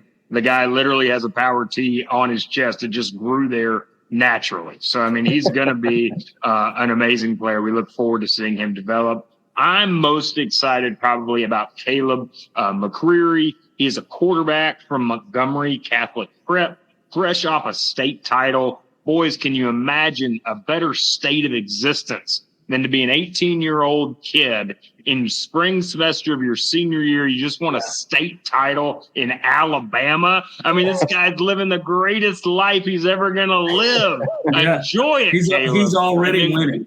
Right, and it was storybook. It was absolutely storybook. Montgomery Catholic went 15-0 this past season, and they shut out their last 2 opponents. So in the semis and in the championship game, they gave shutouts. So it really is storybook, and I feel like that's a great grab for Troy, especially Montgomery. It's 40 minutes up the road. That's a total win for them. Yeah, and we got one of his teammates as well. So it was one of those kind of double grabs. He throws a great deep ball. You go and look at his huddle videos. But he also has great wheels. He's going to need to add some size. He's only 180 pounds right now. Wow. So to play Division I football, he's going to need to bulk up a little bit. But I can testify that the Troy cafeteria can help you do that. So I think that he'll be just fine. And I really see him. He could be one of the future, one of the secret sauce ingredients, whether you're talking about under Larry Blakeney, under Neil Brown, under John Summerall, is having a quarterback that is a long-term, loyal Troy quarterback.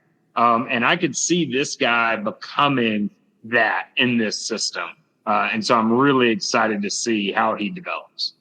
Nice. Absolutely. Well, I didn't jump. I'll let this one sit here because I didn't show these names as long because I thought there was only one slide left. But unlike some of these other teams, you guys finished at the top of the conference last year. So you don't have as much to worry about as far as stuff to fix going into next season. However, what is the thought process of, matching this output going into next year with a new coaching staff and some, obviously, like you said, with Vidal now gone and some important players missing? What's the thought process down there in Troy? I mean, is it just a reload, or is it a little bit of a rebuild because of the coaching staff aspect, or what are you guys thinking for next year? Well, boy, I tell you, you ask 10 Troy fans, you'll get 13 different answers. Yeah, that's right. It's we got new coaches all over the sideline, coaching new players, running new systems, running new schemes. Really anybody that tells you they've got a real firm idea of what Troy is going to look like next season is a liar, and you shouldn't listen to them. Here are the facts as we know them. We do have an easier non-conference schedule than normal. We've got Nevada and FAMU coming to the Vet, and then we're traveling to Memphis and Iowa. Troy will travel well to Memphis, and in Iowa, all you have to do is score one touchdown and you win state law, because they're actually not allowed to score 7 points or more. From the East, we got Coastal, but they're coming to the Vet, and then we got Georgia Southern away. Georgia Southern surrounded by Troy alums. So a very good turnout for us. That team in Mobile is listed as an away game. I know you have a couple of the Kitty Cats coming up next, but they haven't beaten us in Mobile in over a decade. A decade. Two presidential administration. They have not beaten us in Mobile. They have never beaten us in their new erector set layaway bought from Target Stadium. They've never beaten us there. So we're not worried about it. That's not an away game. We just go to Carnival and get to watch an easy win. Way too early prediction for me. 9-3 losses to Iowa, Memphis, and Georgia Southern. That's what I would put. As my way too early prediction. But come back to me in July when we do our season preview, and we'll see how neurotic I've gotten in the 6 months from recording this to recording that. Seabass, how about you? Go ahead and join me in my neuroses. Yeah, absolutely. Coach Jared Parker really does have a task in front of him. There is a storied history of success at Troy. And everybody looks at Troy and they're like, oh, that's that team that might roll over this time. You got to get over yourselves. It ain't going to happen. Okay. We got it 8 times. We're looking at 9. We're looking at everybody else. We have the most Sun Belt wins by a margin. Okay. Championship wise. I need everybody else to step up to the plate. But you hadn't done it yet. All right. This season, the concern for me is, simply put, the defense has to replace all 5 starting defensive backs from 2023. And I think that's the biggest problem and red flag that we have right now, because Troy is known as that down, hard-nosed, dirty, blue-collar style of college football. They're known as that team that is not going to roll over. And you got to come in and earn that victory, okay? Even when we're having a down season, you can't count us out, especially defensively. So I feel like that's the big problem for us right now is defensively. But looking at who we've picked up here so far through the transfer portal and these high school kids, I feel like we are addressing that. And I feel like Jared Parker is doing a good job about keeping some of these players in. And that was probably the biggest red flag that all 3 of the Troy boys had whenever we hired Jared Parker is, can he keep the defense in line? That's what Troy is known as. And as an offensive guy, it wasn't necessarily the fit that we expected. We expected a defensive individual, particularly from the Southeastern region that really knows the style of football that's played down here, because it's just different. Alabama, Mississippi, Georgia, Florida football is just different. It's a different mindset, and it's a different kind of caliber of player. And we expected somebody to fit that mold, and it didn't quite happen that way for us. But I feel like he's done a really good job at keeping what we have right now attained and intact. And we're bringing in some quality players on both sides of the ball. So my too early prediction right now is 8-4. I feel like we're going to stumble. I say that every season, though. We're going to trip and fall at some point. It's not going to be in the IKEA set that's down there at Hancock Whitney. That's I was really thinking of IKEA furniture when he said Kmart. Yeah. Well, it just ain't going to happen down there, okay? But we might stumble to Lafayette. That's a reasonable stumble for us. But almost last year. Yeah, it was the last 2 seasons, if you remember correctly. Yeah. Lafayette is one of those teams that kind of really, really pins us down sometimes, but we've been able to overcome these last 2 seasons. But I feel like the Trojans are still positioned to be successful and then obtain that 9th Sun Belt championship ring this coming season if we can manage to tighten down on defense. Nice. Can't argue with that until it happens, right? So congratulations on the championship and continue to boast and brag all off season. And you deserve it. Yep, yeah, 2 years absolutely. On. Tell us where. From us. Oh yeah, I look forward to it.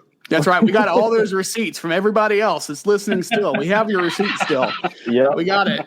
You do. As always, gentlemen, I really appreciate you guys putting the time and effort. Sorry for the little delay getting you on, but good. we love the expertise from the conference champions. Again, you get to say that until next season. And so enjoy that. Boast and brag. We will be bringing on your favorite fans just behind you here in just a moment. But thank you guys, and tell everybody where they can follow you before you get out of here. Seabass, get them. Yeah, absolutely. Go Trojans. It's a blessing to be here and express the culture that is Troy Trojan football with the nation and the Sun Belt Syndicate podcast. Thank you for listening to us. Suck Fouth once again to those guys who are sitting in the waiting room. Get over yourselves once again. If I keep talking, I will get my journalism degree mailed to me directly from South Alabama. Anyway, yeah, you can find, thanks guys. You can find the Troy Boyz podcast on most all the socials, Facebook, Instagram, and X at Troy Boyz Podcast. We stream most anywhere you can get your podcast. We function through Anchor, so our official website is anchor.fm/Troy Boyz with a Z because we're super cool. And having said that, once again, go Trojans. And I'll let Joe finish that one out. Yep. God bless you, Blaze Brown. Thanks, guys. All right. Thank you, guys. We'll see you soon. Class act, right? Always. You got to love those guys. Always a good time. It looks like our South Alabama boys needed to connect their device. So in the meantime, they're sending me a message here on need a few minutes to adjust. All right. We'll just jump in. Who do we have next? Oh, Dusty Thibodeau. We're going to go with the Warhawks next. Let me pull up, get ready here. But welcome, Dusty, to the show, man. Thank you very much for joining us. One of the hosts of the Fun Belt podcast, as you can see the logo behind him there in the background. Welcome to the show, Dusty. Thanks a lot, guys. It's, old men of the Sun Belt here, being here around since day one. I'm staying up late, man. You don't know the bags. I'm ready to take my walker and head to bed. Well, we're sorry for keeping you so late, but we really do appreciate you coming on. We'll go ahead and get started here. ULM, obviously not a season that they want to remember for a multitude of reasons, I guess, but there might be some promise coming in here with a new coaching staff, and I know people are excited about it. Before we get to that aspect, I guess, talk about the guys that did end up leaving the program to start us off with. Yeah, everyone wants to focus on the 2-10 record. ULM's horrible, terrible, and everything else that you could say. But if you look at that list, there's a lot of guys that wound up kind of making that jump into the P5. You look at A.J. Watts going to Memphis there. That's the American Big 12 of Michael Batten.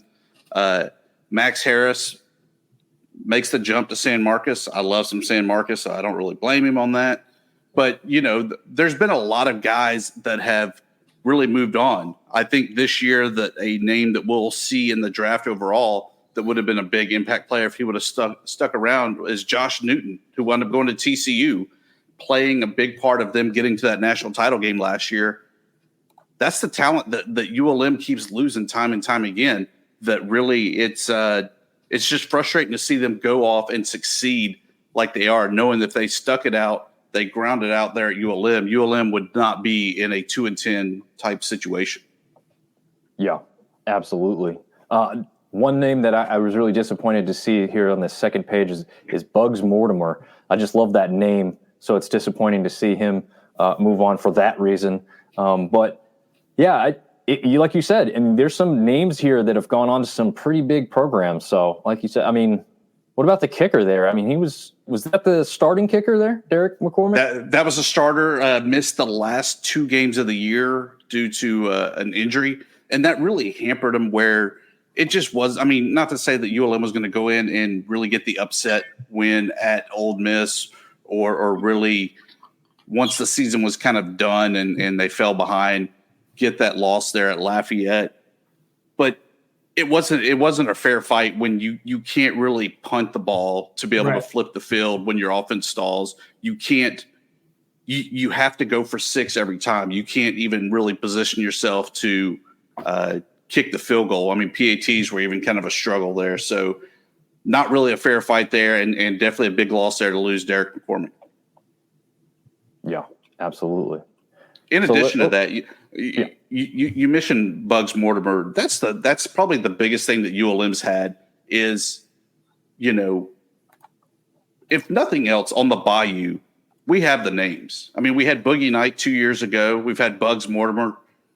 What more do you want? Yeah, I agree. I'm a name guy anyway. I love saying names. So. Oh yeah, it's the fun part of college football, right? I mean, there's a Kaniga coming out of you can get away with saying that, TJ. And I've seen that. And is it a good or bad thing when mom's jumping in going, wait, here's how you really say it? I'd be leaning into it and NIL-ing it like there was no tomorrow. Yeah. That's because why not? Yeah. Very true. Yeah. I'm not going to touch that one, but I thought something interesting here. They bring in 4 guys from New Mexico. Was there a guy on the coaching staff who came over from New Mexico? Is that why we're seeing an influx of Lobos moving in? No, there was a bet when Jerry Kill left, and I know Jerry Kill was at New Mexico State, but I still love Jerry Kill in the sombrero and everything. So I just like to think of him as New Mexico, regardless. They threw darts and it landed in Monroe, and that's how we got there. No, it's jeez. Only the guys in the ATL would say that. My wife asked me that a bunch of different times. Man. She was like, this is before she even knew, and I'm married to a white woman for guys who don't know. She's like, are we going to be able to say it? And I'm like, I don't know. I don't know. I'm not even trying. I'm glad you're not in the Sun Belt. That's all I can say. Why does everything turn south when I show up? I have no idea. Because your name is the Fun Belt Podcast. That's why. Yeah, exactly. We actually just picked up a 5th guy there, the quarterback, Aiden Arminton. There we go. I don't have him. I couldn't think of how to say it there. Head coach or the offensive coordinator departs, becomes head coach at ULM. He's going to bring a lot of his guys, a lot of the guys that really bought into him, that he recruited. Isn't that the truth? You almost. That's definitely the slogan. You can't flash things on the screen like that when you have an ADD guy, because he's just going to sit there and read it the whole time. I just like to do it so I can keep up with everyone who's chiming in. Like you said, that's you can touch on the JUCOs too after that if you want. Yeah, and but he brings a lot of guys.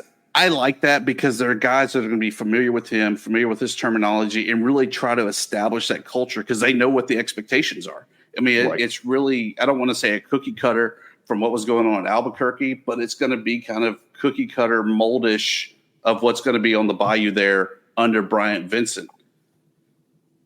He also had some stops there at UAB, so you're going to see the flavors there of the Blazers really making the trek west as well. I like a lot of these JUCO guys. I know that a lot of people, I think back a lot of times to the Troy team, and really it seemed like kind of their downfall was when they went very JUCO heavy, that it's hard to get out of that cycle of having these guys for only 2 years. But I feel like in this day and age with the portal, you might not even have a guy for a year. And so it's just the nature of the game, the way the game is right now. So you just got to put together your 22 guys that you're going to have on the field at any given moment, throw them out there and roll the dice and see what the future holds. Absolutely. All right.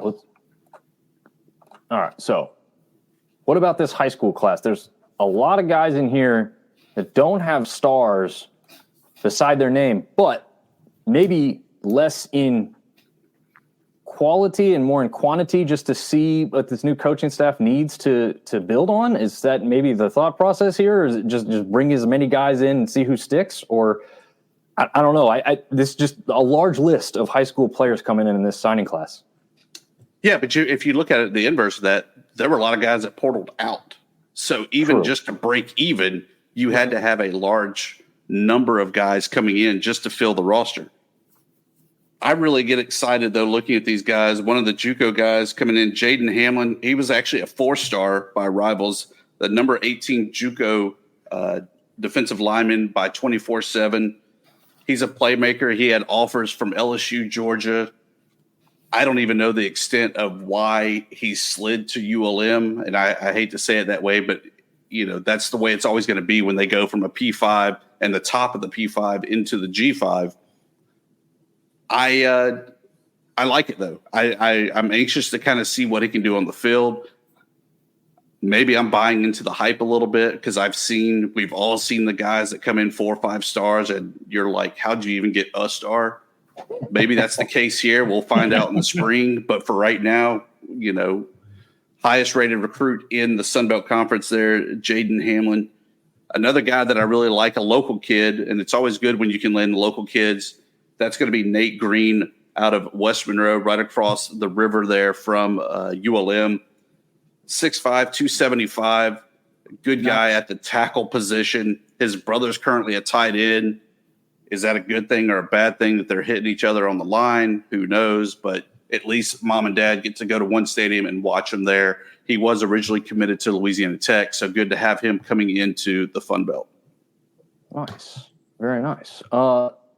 All right, let's jump ahead. We got a lot of people built up on us, so we apologize to everybody in the waiting room, and you are included in that too, Dusty, for sure.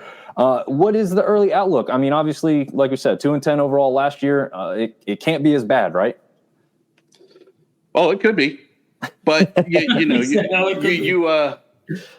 you look at the schedule, and look, you got to pay the bills. So you're going to Texas, you're going to Auburn. That's fun in it. You got Jackson State. This isn't Prime U, so this should be back to being kind of Sunbelt versus SWAC and a fairly competitive, but kind of learning what your team has as a season opener.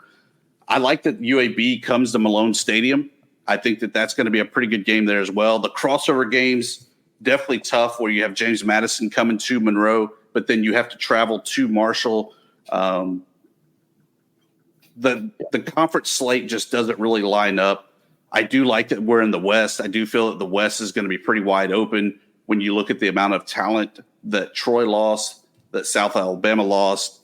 There we go. Hamlin dropped due to injury. Well, good. I'm glad he did. Somebody's going to win that one. Yeah.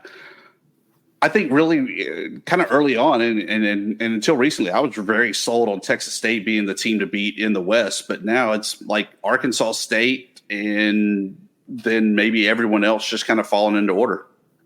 Yeah, no doubt. I think it's up in the air more than, like you said, just a day or two can change a lot. And it seems like that's very possible there with what's going on there at Texas State. But still strong overall, and hopefully ULM continues to flip the script as I had written on there and just improve overall. I mean, I don't know if it's even possible to get 14 teams into a bowl game, but I'd love to see some way for it to happen. So, Dusty, where can everybody find you in the show as you guys continue to go on with the Fun Belt podcast? And as you said, added a 5th member to you guys. Yeah, so we're WarhawkReport.com, Warhawk_report on the X, and funbeltpodcast.com, where you can find our full catalog. Our podcast is available wherever you stream, Spotify, Apple, so on and so forth. Awesome. Nice. Well, thank you very much for coming on and sharing time with us. We'll certainly have you on again, and we'll do a better job of staying on time in the future. No, it's all good, man. I appreciate it. All right. Have a good one. You did. Thanks. All right, let's jump right into Jason. from the To the Top talk. There's too many T's, Jason. That's okay. That's okay. Hey, you guys. Number one, everybody that I've listened to so far is way more well versed on what's going to happen. And number two, my voice is pretty hoarse because we just left the basketball arena where we played Arkansas State. Nice. I didn't think I was going to make it back in time. It was a crazy game. Southern Miss ended up winning. It came down to the final buzzer. There was, shocker, several questionable calls by these SBC refs. Ooh. I don't know. I wish I could be as bad at my job as they are at their job most of the time. It's and this is coming from somebody that lived in the Conference USA world for the longest time, which that should tell you something. But anyway, I am here, and I am going to do my best to answer you guys' questions. I have a Victory Miller Light that I'll be sipping on the entire time. So. That's awesome, man. Well, fire away, and I don't, I will prove that how little I know. Let's roll. You're gonna know more than you think. Trust me. It always happens to the guys who jump on here, and then you just start rolling into it. So, just like everybody else, you can start off here with the portal losses. You've got at least one guy going to another conference foe. But who's the one that you're focused on that you didn't want to see leave? I guess. So the deal with us is we were really bad, right? We were really bad this past year, coming off a bowl season the year before, even though bowls are really easy to get to these days. But for me, Jerquan Scott is going to Ole Miss. Now, he was a false start machine a lot of the time, but he's also a true center. And, we weren't able to play him at center a lot. So he was your best option there. And if it wasn't him, it was Bryce Ramsey. Well, Bryce is gone also. So, those are the two that I think that it's such a huge question mark, losing offensive linemen in basically a run first offense. And then not a loss transfer wise, but Frank Gore Jr. is gone, right? He's going to the NFL. So all of a sudden, if you're replacing your entire offensive line, and you are and you're missing the guy that can accidentally make those offensive linemen look really good in Frank Gore Jr., that's a problem. Throw into the fact that there's a new offensive coordinator and and a new quarterback. So there's so many question marks going forward. But that being said, from a 3-9 team, when your coach Will Hall, I think that's kind of the way you have to approach it. Is what we did wasn't really working. I basically have one more year to prove that I can do it. So here you go. In this day and age, you can do all of that. A few years back, you couldn't make all these adjustments, right? On the fly with the portal. So we'll see if it works out. But as far as the biggest ones that I would say is strictly portal guys, Scott and Ramsey, and having to replace them is something to look at for sure. Yeah. Absolutely. No doubt about it. But maybe you've got some guys here in the portal additions. It looks like really only one offensive lineman that I see listed currently. He's coming in, Zach Conti from Eastern Michigan. But is there anybody else that sticks out on maybe the playmaking side? And I think it's pretty obvious, but I'll let you take it away from here. Yeah. Well, I guess you're referring to the quarterback Tate Rodemaker from Florida State. So, yes, yeah, we got to have one, right? Doesn't everybody have to have a quarterback? It's the guy that touches the ball every single time. And we've been looking for one. And in all of my years of following Southern Miss, every good team that we've ever had, we had a quarterback. And not anything against the guys that we've had. We played a kid at the end of the year named Ethan Crawford, who showed a lot of promise, but he's still an 18-year-old kid out there, right? We had the transfer last year, Billy Wiles, come in from Clemson, and he had some bumps in the road. He's still. I love Billy, but he wasn't experienced either, really, outside of just being in a quarterback room in a place like Clemson. Then Holman Edwards portals out, so Tate's kind of the guy. And on top of that, and I know that you guys are going to get to high schoolers in a minute, so I'll stop that. But another guy that I don't even know if is listed. Is he on this list? I don't see him on there, but Jonathan Davis from Mississippi State, defensive lineman. First, I saw him somewhere. Oh, there he is. Okay. Yeah. Which, by the way, I'm so glad that you guys are doing these graphics because I saw everybody else in front of me and I was like, oh, crap. They put serious effort into this. I just walked home from the gym just trying to make it on time.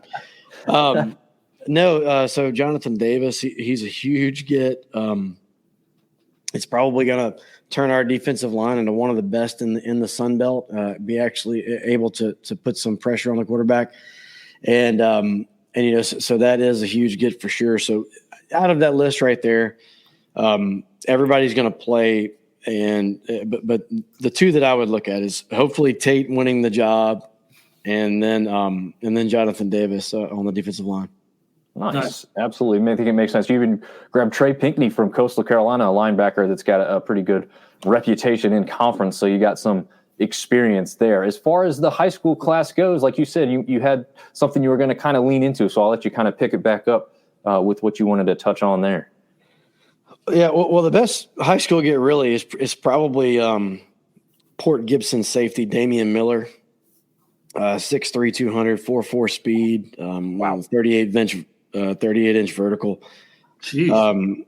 He'll probably likely play as a true freshman. And according to my good guy, my main man over 24/7 Sports, Glenn Dyer, he says he's definitely a P4 type talent. Wow. So, you look at him and outside of him, I don't see on your list here, I don't see John White anywhere on there. Is he on there? Yeah, the middle, this one. Back out of Madison, yeah. Okay, yeah, John White. So this kid, I mean, he broke the state record in yards passing, all time record, and so he's starting for more yards than anybody in the history of people that have played quarterback in the state of Mississippi. Wow! So that's a pretty big deal. And Coach Hall always talks about just having kind of like one strike against you. Well, whether that be your height or maybe your 40 time or your vertical, just, people that would normally be recruited by everybody in the world, except for they have just one striker against them. And John is kind of the height thing. He's 6 foot, right? There's been plenty of good 6 foot quarterbacks in the past. Is he going to come in next year and play right away? Well, if he does, that means that we whiffed on Tate Rodemaker. But, it's never a bad thing to have guys that are going to be able to push people in that quarterback room. And if there's anything that we have now, I'm not positive that we have the quarterback of the future that's going to take us back to a bowl type team. But I know we got plenty of people who have plenty of talent in that room, and that's a good thing. Absolutely. Yeah. I mean, I know people are very excited for Tate. I think he brings an element to the game that, you haven't had in the past year or two at least. So maybe that pairs up with bringing the nasty bunch back around with some of these defensive linemen that you we are going to table that phrase for the foreseeable future. Gotcha. Until we can get back to actually doing that. Gotcha. It is a cool nickname though. I love the nickname because I'm a wrestling fan, so the Nasty Boys, the Nasty Bunch. It's great when you're good. When you're bad, I'm like, why are we doing this cheer? We should stop doing that cheer until we're worthy of having the cheer back. Right. All right. Well, speaking of worthy of having the cheer back, again, not the season you wanted last year, not the season that really a lot of people expected. TJ and I actually thought you guys might have been a big sleeper that people were not paying enough attention to, but unfortunately those expectations were not met. So what is kind of the early outlook about, you don't have to go through each game, but just kind of the overall feel? Like, is there going to be a big jump here, a small jump, or where do you think they're headed? Well, I think next season, in particular for Coach Will Hall, winning season is an absolute must, and probably a bowl game. Probably a legitimate bowl game, but it is a tough schedule. It's a schedule where we do have South Florida here, so that's going to be a little bit better than being there. But they return almost everybody on their team, I think. So Jacksonville State at their place, Turns out Jacksonville State's really good these days. Whenever this game got scheduled, I'm pretty sure that was kind of penciled in as a W, but now we're kind of no good and they're really good. So that game scares me just a little bit. It's and then you just go through the entire conference slate. I mean, we get the Cajuns at home. That's huge. We get South Al at home. Southern Miss has never beaten South Al, which I know they love being called South Al. But we've never beaten. It's hard for those words to even come out of my mouth. Yeah. Thinking about the tradition that we have here at Southern Miss. And even though we've been down for like a decade or so, we still are okay. Right. It's just, we're not where we were. I'm not positive we'll ever get back to that point. If it's going to happen, then this schedule I think lines up favorably. But I don't know how many of these games you're looking at that we're going to be favored in. Right. Getting rid of Ohio State and replacing them with Kentucky, that was pretty good. Kentucky is the last time we played Kentucky, we went there and we won. So nice. There's so much that depends on this quarterback thing. And then outside of the quarterback, you go offensive line. So let me ask you this. If you guys are fans of football, if you're going into your season, you're like, well, I'm not positive we have a quarterback. I really hope our offensive line is okay. And we lost the best running back maybe in the history of the school.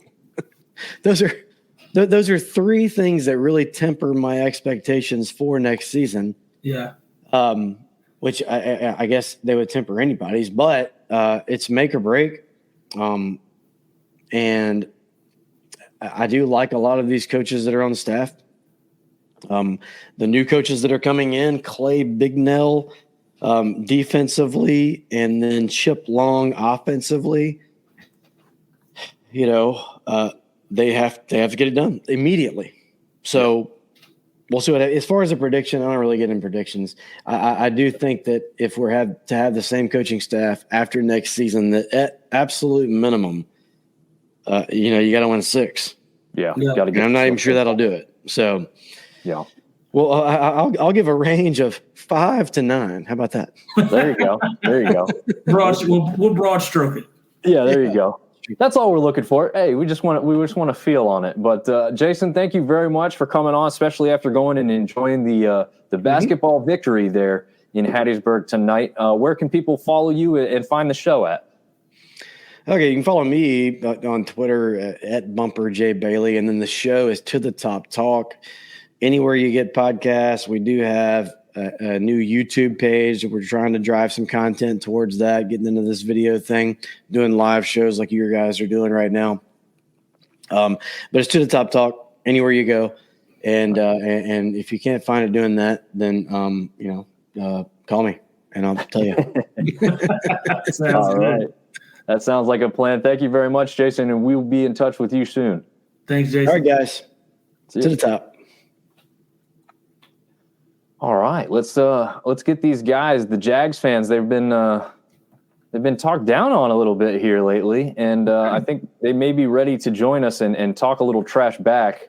I think we're going to have 3 of them. Yep, there you are, fellas. Can you hear us? Yes, sir. Can you hear us? Awesome. Yes, Gotcha. We definitely can. All right. So, we won't waste any more time. I know you guys got to school in the morning, right? You guys are all still students on campus at this point? Sophomore. Yes, sir. All of us, we all got class bright and early in the morning. So nice. Well, here, we won't waste any more time. We'll let you guys just start rolling into it. I know we ran behind with with the football talk is what happens. But I got to think the guy at the top of this list is the big one. I guess, you've got Colin Lacey and Yane Banks. I'll let you guys expand on if you had to pick one, who was the biggest loss, or just can you not pick one? Well, at the top of, one of the guys that's really a big loss is definitely Colin Lacey. Was obviously top 5 in the nation in receiving yards. You can't just replace that production. That'll be very hard to replace. The wide receiver room will be a bit bare without him. But like you said, Yam Banks is another guy that should, obviously he was very productive in 2022. I think guys started to notice how good he was in 2023, and he wasn't targeted as much. So his production kind of went down this past season. But I think definitely Yam Banks and Colin Lacey, definitely the big 2 that are the biggest losses from the portal. Any thoughts on Jaden Weiss? And I know that with the I don't know. It looks like Colorado players, they have some type of relationship. They are literally trying to recruit him on Twitter, from what I've seen, to leave. Yeah, I saw that in the comments. Yeah, that was unfortunate to see. However, he did a couple minutes ago, he tweeted out the apple and the white emoji. So staying hopeful. He did delete his I'm back posts, but I mean, I'm holding that hope that he'll stay. Yeah. Isn't it weird that you gotta? Well, I guess not for you guys. You guys are younger, but I know for myself and Dominic, relying on social media to tell us what we need to know about movement in the portal and movement about guys leaving and that kind of stuff. I remember back in the day, you found out via newspaper, you found out on ESPN, you found out via reporters. Now everybody owns their own story, so it's funny, but it's also a weird way of finding news now. Yeah, well, we found out about our coach leaving at 9:00 p.m. on Twitter. So yeah, they found out at the same time we did. So isn't that funny? They don't give them the common courtesy to have a meeting first, and it's like social media explodes. Yeah, that's yesterday. Insanity. Yeah. They were told about an hour and a half. Also, Gavin Forsha, the linebacker, I think he withdrew from the portal at some point. So I don't believe we're losing him. Gotcha. Yeah. Gavin Ford, from Kansas State. Nice. Brennan's kind of our all-knower of information. So yeah. Nice. Most of stuff he knows is on top. I relied on 24/7, and I know they're not always up to date, but I did review. Dallas Gamble in there for some reason, even though he literally never went into the portal. So that was funny, I guess. Oh, yeah. Yeah. Oh, man. Well, jumping into the additions, I guess there's only one page of them there. What do you think about Ladarius Webb Jr.? I know you guys are familiar with the last name and everything here, so is there a relation? Yes, that is LaDamian Webb, one of our best running, if not the best running back in our program history. That is actually his cousin. Ladarius Webb Jr. is cousins with LaDamian Webb. Nice. And Ladarius's dad was actually Ladarius Webb Sr., and he won Super Bowl with the Ravens back in 2013, Super Bowl 47. So that's the tie there. But I guess, in this instance, you could say if you can't beat them, join them. That's kind of what we've been saying. Obviously, 33-7. But Ladarius, one thing that stood out about me is I even saw him in person. And, one of the players even told me this himself, and Sean and I, he is pretty small. If you look beyond, if you look at, how much he's about 5'8". LaDamian is 5'7". But Sean even said, why would he be safety at 5'8", maybe even switch positions? But that's one thing that stands out. Ladarius Webb is, he's definitely going to help our safety room, especially if, especially since we've had a few of our secondary guys leave. Jalen Jordan's one guy that's leaving. So he'll definitely help right away. Tight end was obviously a need, so Andrew Bench is a big addition. But one guy that's not on this list, I don't know if there's another page or not. We did just pick up linebacker Akeel Washington from Liberty. 2023 only had 2 tackles, but the past 2 years before that, 2022 and 2021, he was very, very productive. And a linebacker is a very big need for us as we're losing guys like Quentin Wilfon and Trey Kaiser. Linebacker is a very big need for us. So getting Akeel Washington from Liberty is a big addition for us. Yeah, that is. I did not know that one. Like I said, I'm relying on what I see online. Yeah, it's not on 24/7. It was not on 24/7. I did notice that earlier. Yeah. Okay. Gotcha. Just retooling here, and these guys in the high school class, I mean, at this point with where you guys are at in life, they're not much younger than you. Is that a tool for you? Like, are you more familiar because you're in that area, and a lot of these guys are actually pretty local to where you guys are at right there in Mobile? Well, actually, I'm in the recruiting department in South Alabama, so that actually does make. I'm very familiar with a lot of these guys, and I've had to meet a lot of these guys in person. But yeah, it definitely is. The ties are very close. Yeah, very close. All these guys are pretty local, like Mobile, Sims, Decatur, Alabama, Columbia, Mississippi is definitely an area that we recruit out of. Mobile, none of these were really surprising when it comes to location. Definitely all very local. Yep. And Pelham is probably one of the further ones that's down near Birmingham. New Orleans 2 hours away from here, I believe. In Madison. Yeah, Madison. That's another one that's pretty far. But in terms of area, lots of local guys, which is something that Kane really really like to do a lot. Really just keep a lot of the Mobile guys home. So that's something that shouldn't be changing anytime soon, even with Major coming in as a new head coach. Yeah, absolutely. So I think that there is one more page. Just to show those guys who are coming into the program there, officially signed, I guess. So we look at this here. Obviously, not the season that many predicted for the Jags. I know a lot of people, including myself, had them, and I think TJ even had them taking the West before last season started.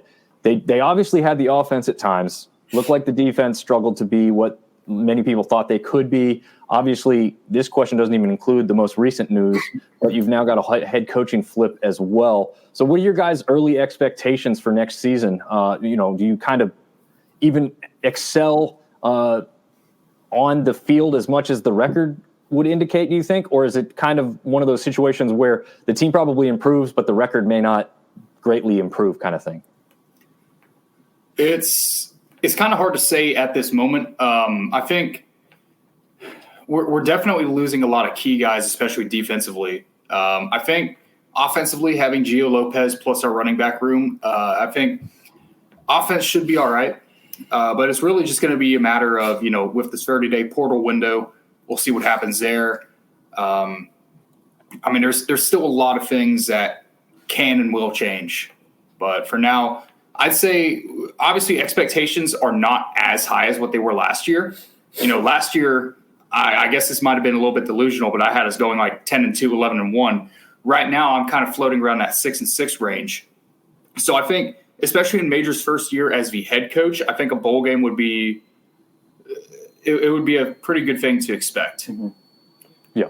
No, I think that's very fair. But I don't think your expectations were out of line. I mean, I think a lot of pundits and experts even out there all really had South Alabama earmarked for a championship appearance, especially after what they had done last year. They come in not having to rebuild or retool much and just were expected to kind of elevate their game just slightly in order to get to those records or that record that you just spoke about. So I don't think you were out of line there, but I do think that they can get right back to, the winning ways without much of a crazy change. But like you said, now the coaching aspect comes a part of that. And, I know TJ's gone through some coaching changes throughout his life as far as probably all different kinds of levels, but not probably the easiest thing to go through, at least in the beginning of the season. And we know sometimes we've got some FCS games, sometimes we've got Power 5 games to go against and try to learn these things. When it's FCS, it's a little easier. When it's a Power 5 opponent, you better come prepared and be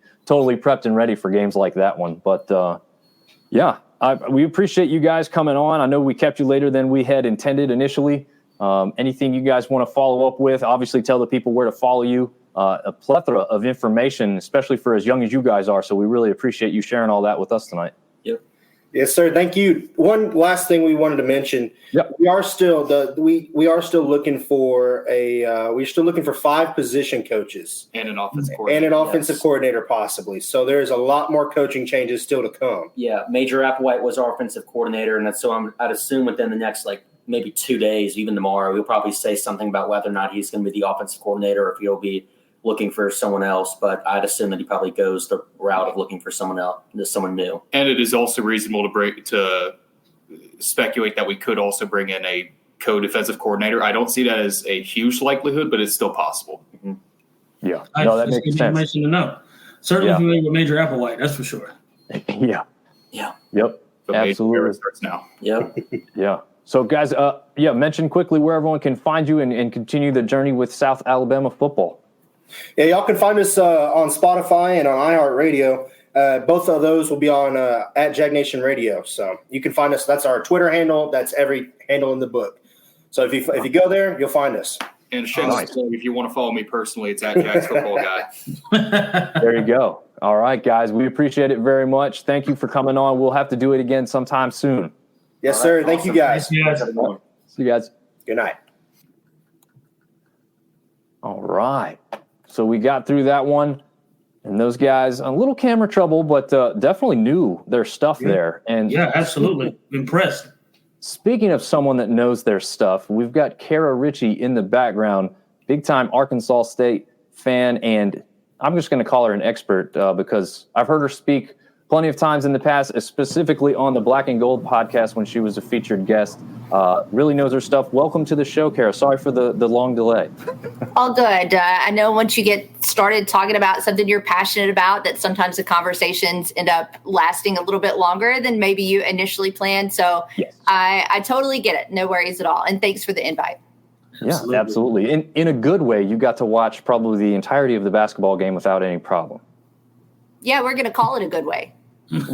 Yeah, I guess, yeah. But the news that we heard was not good for your side. But I heard there was some questionable stuff, so I'm going to have to go back and watch that one and check out exactly what happened in there. But another night in the Sun Belt Fun Belt. So, some interesting twists and turns, I would say, from about the last 2 minutes on. And I'll just I don't want to, throw my bias into it. I'll just let you guys watch it and decide for yourself.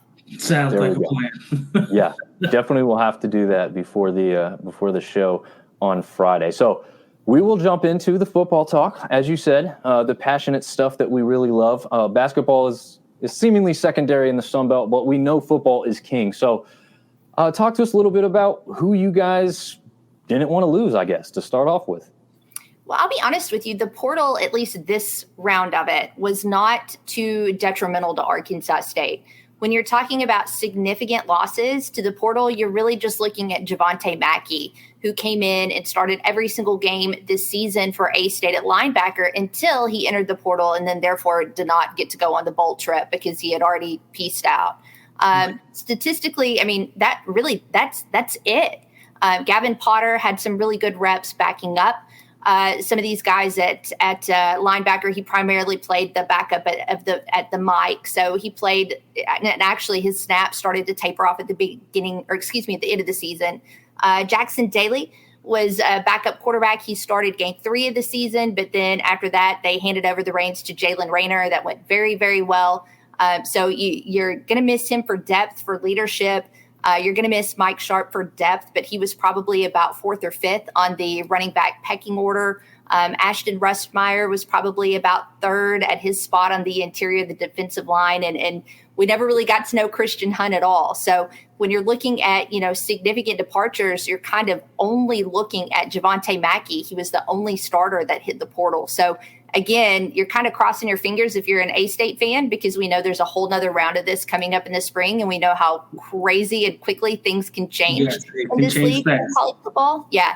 So right now you're just you're crossing your fingers and hoping that this is just a sign of more good things to come, that the portal wasn't too hard on the Red Wolves so far.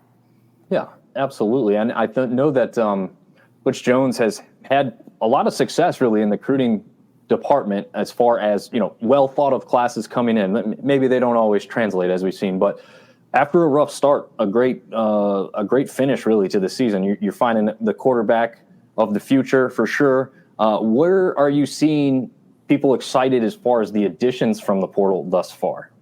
Well, so full disclosure with A-State, and I mentioned this to you guys when we were talking about this beforehand, A-State is yet to officially announce any of its portal additions.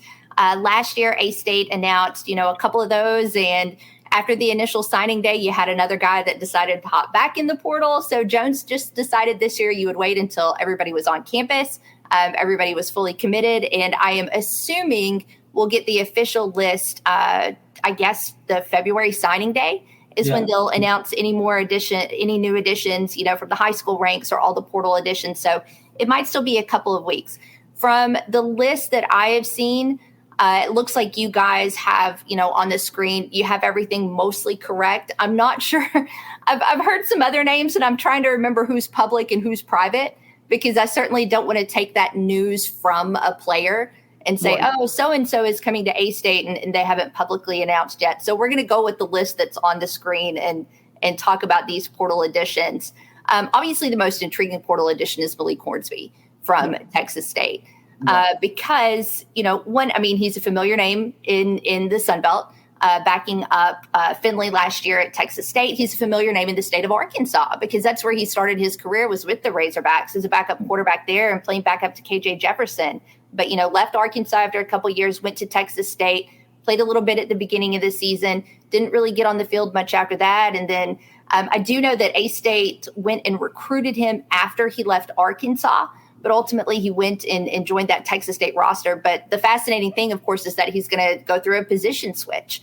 So he's played quarterback his entire career, went back, even tried to see if I could find some receiver stats from him in high school. And no, this guy is a quarterback. This young man is a quarterback through and through. So it's really interesting that he's going to make this switch. He does have some incredible speed. So that's certainly going to help A-State because I don't necessarily, in terms of returning production for A-State, and I mean production, not just returning players, but in terms of production, it's not like a super duper fast group. There's some good production, but I wouldn't necessarily think of them as like borderline track guys. Malik Hornsby kind of fits that mold. He's a big time speedster. So easily the most intriguing get there from the portal that we know publicly at this point in time. Nice. Yeah. I think he's going to be a weapon.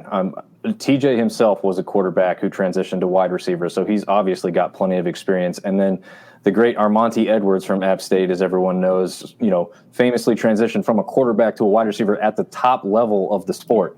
So I think this is, I don't know if underrated is the word because I think a lot of people are aware, but it's a really interesting thing that could be a really big benefit to what A-State has been trying to do with the quarterback position and pair him up with an possibly electric wide receiver to go with just an incredible talent, both on throwing through the air and rushing all over the football field. So, I'm excited to see what he can do with that position, and I'm sure TJ can say the same thing. Yeah, absolutely. I mean, like I said, coming from a guy who's done it, played high school quarterback, and then went to Appalachian State and played wide receiver.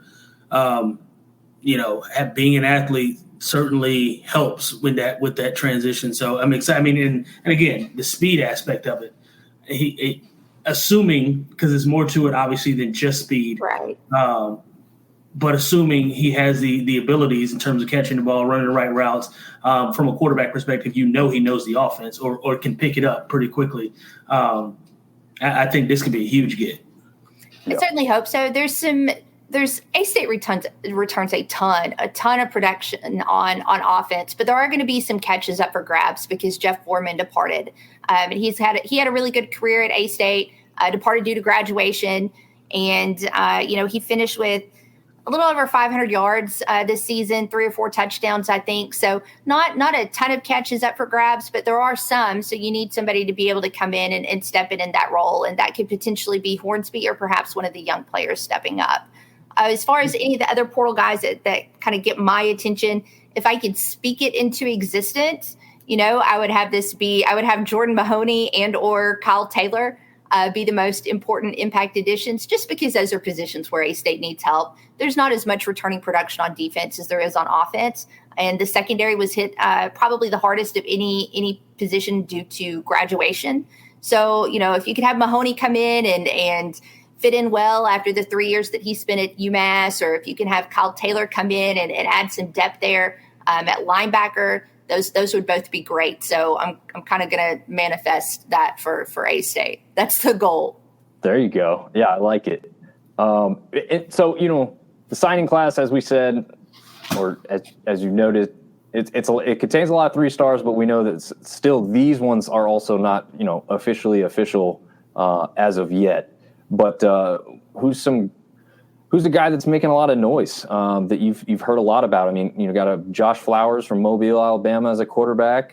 Obviously, it's not a huge position of need at this moment, but maybe a guy for the future or something. Josh Flowers is hands down, the biggest get on paper in this class. And so the 3-star ranking is from 24/7. And I love 24/7 so much because what they do is when they have a player that decommits from a Power 5 university and then commits to a group of 5 one, they usually knock down his ranking. So Josh Flowers is actually an ESPN top 300 commit. He's the first one in program history and one of just a handful ever in the Sun Belt since they started doing those rankings in 2009. He was at one point in time committed to Mississippi State, and then they had the coaching change. And once they had that coaching change, Arkansas State offensive coordinator Keith Heckendorf was the very first guy to be able to get in and go see Flowers. Butch Jones told us a story on signing day, and he didn't necessarily name offensive coordinator Keith Heckendorf by name, but it kind of sounded like Heck went down there to visit Josh Flowers and like got stuck in a ditch in his front yard. So the entire family had to pull him out. So I guess that's one way to just really make yourself memorable on a recruiting trip. I would say so. Yeah, I have to get like towed out by a family, but whatever it was, it worked because Josh Flowers committed just really, pretty much almost as soon as he was like a free agent or whatever. Not very long after he decommitted from Mississippi State, he committed to Arkansas State. By the way, he signed. So all of these guys are signees. They signed in the December period. And Josh Flowers is actually an early enrollee. He's already on campus at Arkansas State. There were a couple of other players that were early enrollees as well. But he just had, I mean, you look at the offer list and it's Mississippi State, it's Florida, it's Auburn. I think he had an Alabama offer. But again, he was committed to Mississippi State for so long that those offers kind of, I guess, probably disappeared a little bit later on in the process. And then, coaching change, he ends up at Arkansas State, which is great. It's going to be really interesting at quarterback. I have a ton of faith in Jalen Raynor. He had an awesome freshman year. But you've got to have some kind of competition in that room, and you got to have somebody come in and push him. Josh Flowers is also a dual threat guy, just like Jalen Raynor is. And right now, there's hardly anybody else in that room. You had Shrout graduate, you had Jackson Daly and Christian Hunt enter the portal. So basically at the end of the year, it's like Jalen Raynor doing like the Will Smith impersonation where he's standing around in the house in Bel Air and like everybody's moved off and left. That was Jalen Raynor in the quarterback room at the end of the season. Like everybody's gone. So you have to have some kind of depth. You have to have some competition in that room. And I think Josh Flowers is going to bring it. I certainly hope so. He's certainly got, the accolades and the numbers on paper to be able to be that guy to give Raynor some competition. Nice. Very nice. So with all that being said, where are we looking to find the Red Wolves in the upcoming 2024 season overall? It better be in the Sun Belt Conference Championship game. And I say that because I feel like everything has been building towards 2024. As fans, we always have high expectations for our team, but sometimes they're based on like hope and a little bit of delusion. Like if this guy goes out and has the best year ever in his career, and if this guy takes 6 steps forward, then all of a sudden this year is going to magically be awesome. I don't think that's the case for Arkansas State. I think there are real legitimate reasons as to why this team should be the preseason favorite in the Sun Belt West. First off, it's year 4 of the Butch Jones era. He inherited a little bit of a mess of a roster. His very first signing class, he was hired like 72 hours before signing day. So you barely had anything put together there. But year 1 and 2, those were tough. This year, Arkansas State, of course, made it to the bowl game. So you saw some good progress, especially at the end of the year in conference play. But next year is kind of the year where everything is building in that direction. You return Butch Jones. As of right now today, January the 17th at 10:27 p.m., and I want to be very specific here because, again, things change quickly. But as of right now, this moment, Arkansas State is returning both of its coordinators as well. And both of these guys have been in Jonesboro with Butch since he came in December of 2020. So you have all of this continuity with your head coach, with your assistants, with your rosters. And I went through earlier, and I'm so sorry. I'm about to throw some numbers at you because I did the math, and I hate math. So if I did math, we're going to talk about math. But you look at this A-State offense, and A-State returns 90% of its points scored, 91% of its total offense, 95% of its rushing yards, 80% of its receiving yards, 80% of its passing yards, returns 4/5 of its starting offensive line, and most importantly, returns first-team All-Sun Belt center Jacob Bayer. I don't know how much you guys have looked at these Sun Belt All-Conference teams from 2023 and just how much turnover there is. Jacob Bayer is the only player on the first-team All-Sun Belt offense that's returning next season. Everybody else is gone, either via portal graduation, or I think maybe Frank Gore Jr. was on there, and so, of course, he declared early for the NFL. You have one returning guy in the Sun Belt on the first-team offense. You only have 2 on the first-team All-Sun Belt defense. So So this A-State offense, you've got Jacob Bayer there leading the O-line. You've got a very young quarterback who's going to take some big steps forward. You return a three-headed monster at running back. You return your top two receivers. You get a tight end back that had a knee injury, I think, midway through the season last year, but was A-State's top tight end. You get him back. You get him healthy. You just need the defense to be okay. And I think this team can be one of the last teams standing at the end of the season. After that, I think I fully agree with you. Yeah, I'm sold. You got me. Yeah. I mean, I don't know if this team is going to go out and put up, 77 like it did on Texas State every game, but there's definitely some potential for some points coming up next year. Nice. Yeah, there's definitely not a doubt about that. Yeah, especially with all, like you just said. I mean, you didn't average out all the percentages together at all, did you? Wait, what do you mean? Like the overall offensive production overall? 90.1% of total offense. Jeez. That's where they want to be. Yeah. That's got to be the highest in the league. Got to. So I'm really interested. So like Bill Connolly of ESPN, who used to do stuff for SB Nation forever and has always been very stats-based and very analytical, he always does returning production rankings, but he does them a little bit differently, not just looking like straight up at yards, but it's like the percentage of your O-line starts back and the percentage of your sacks. And he's very meticulous about it. I'm fascinated to see when he puts those out where Arkansas State's offense is going to rank. It has got to be way high up there. Yeah, I would think so, because with what you've just said, that I didn't realize it was that much production coming back, but yeah. And then like you said, that is 77 they put up. I knew it was over 70. 77 points they put up. Well, so the Texas State game was really weird. So the A-State offense put up 49 points. And then there was a 17-minute stretch of the game where the A-State offense was not on the field, but yet Arkansas State outscored Texas State 28-7. Oh, ouch. It was that's fun. ridiculous. I liked it. Yeah, I bet so. Well, man, Kara easily blew me away with everything you just told us about Arkansas State. So, yeah, I'm impressed and definitely in my head calculating who I'm going to put where in the West even more so now after hearing all that information. But, TJ, got any final questions? No, I think she answered literally everything that I was going to ask. Yes. There's no question. No, literally everything. Yeah. So, no, thank you for joining. I appreciate it. Let us know where we can find you on social media. Sure. I spend way too much of my time on Twitter, X, whatever we're calling it today. I'm at Kara_Richey.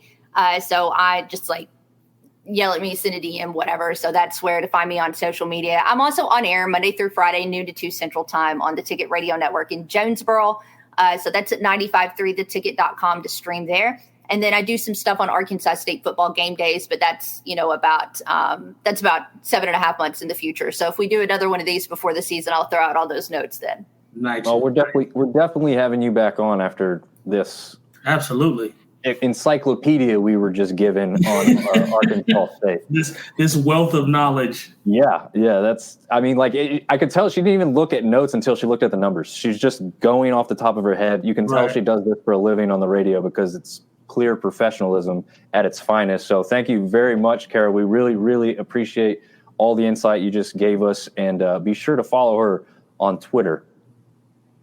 Thanks, guys. Appreciate the invite. Had a good time. Thanks so much for having me on. We'll see you. Absolutely. Thank you. All right, man. This has been awesome, and we've gone way long, but we do still have a few teams to get to. TJ, do you need a little break at all, or do you want to just roll right through a couple of these teams, or how you want to do this? Yeah, we may as well just roll through it. I mean, we're here now. We're here. Yeah, I know, right? So we had some write-ins for some of these teams.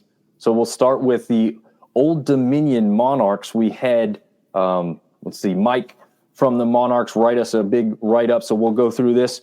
Their biggest loss from the portal, he says, is Terry Jones, a safety to Indiana. Shocker, man, right? Like Kurt Signetti taking a player from the Sun Belt. Imagine that. Yeah. He had been a starter here for 3 seasons, had been there been here for 5 total. He was an effective player in coverage, but really earned his value in the run game, an area where the team excelled in total. He's a great tackler who brought great energy and leadership to the defense and played with an edge to him. He will be certainly missed. As far as their biggest gain, our secondary was hit hard in the portal, losing 4 starters. So while the most talented addition may be a different position, our most impactful additions have been in the secondary. So he says, I'll go with Patrick Smith-Young from North Texas. Okay. He started every game this past season as a redshirt freshman for North Texas. Hey, I know a guy who started as a redshirt freshman, TJ, when he went to college. Yeah.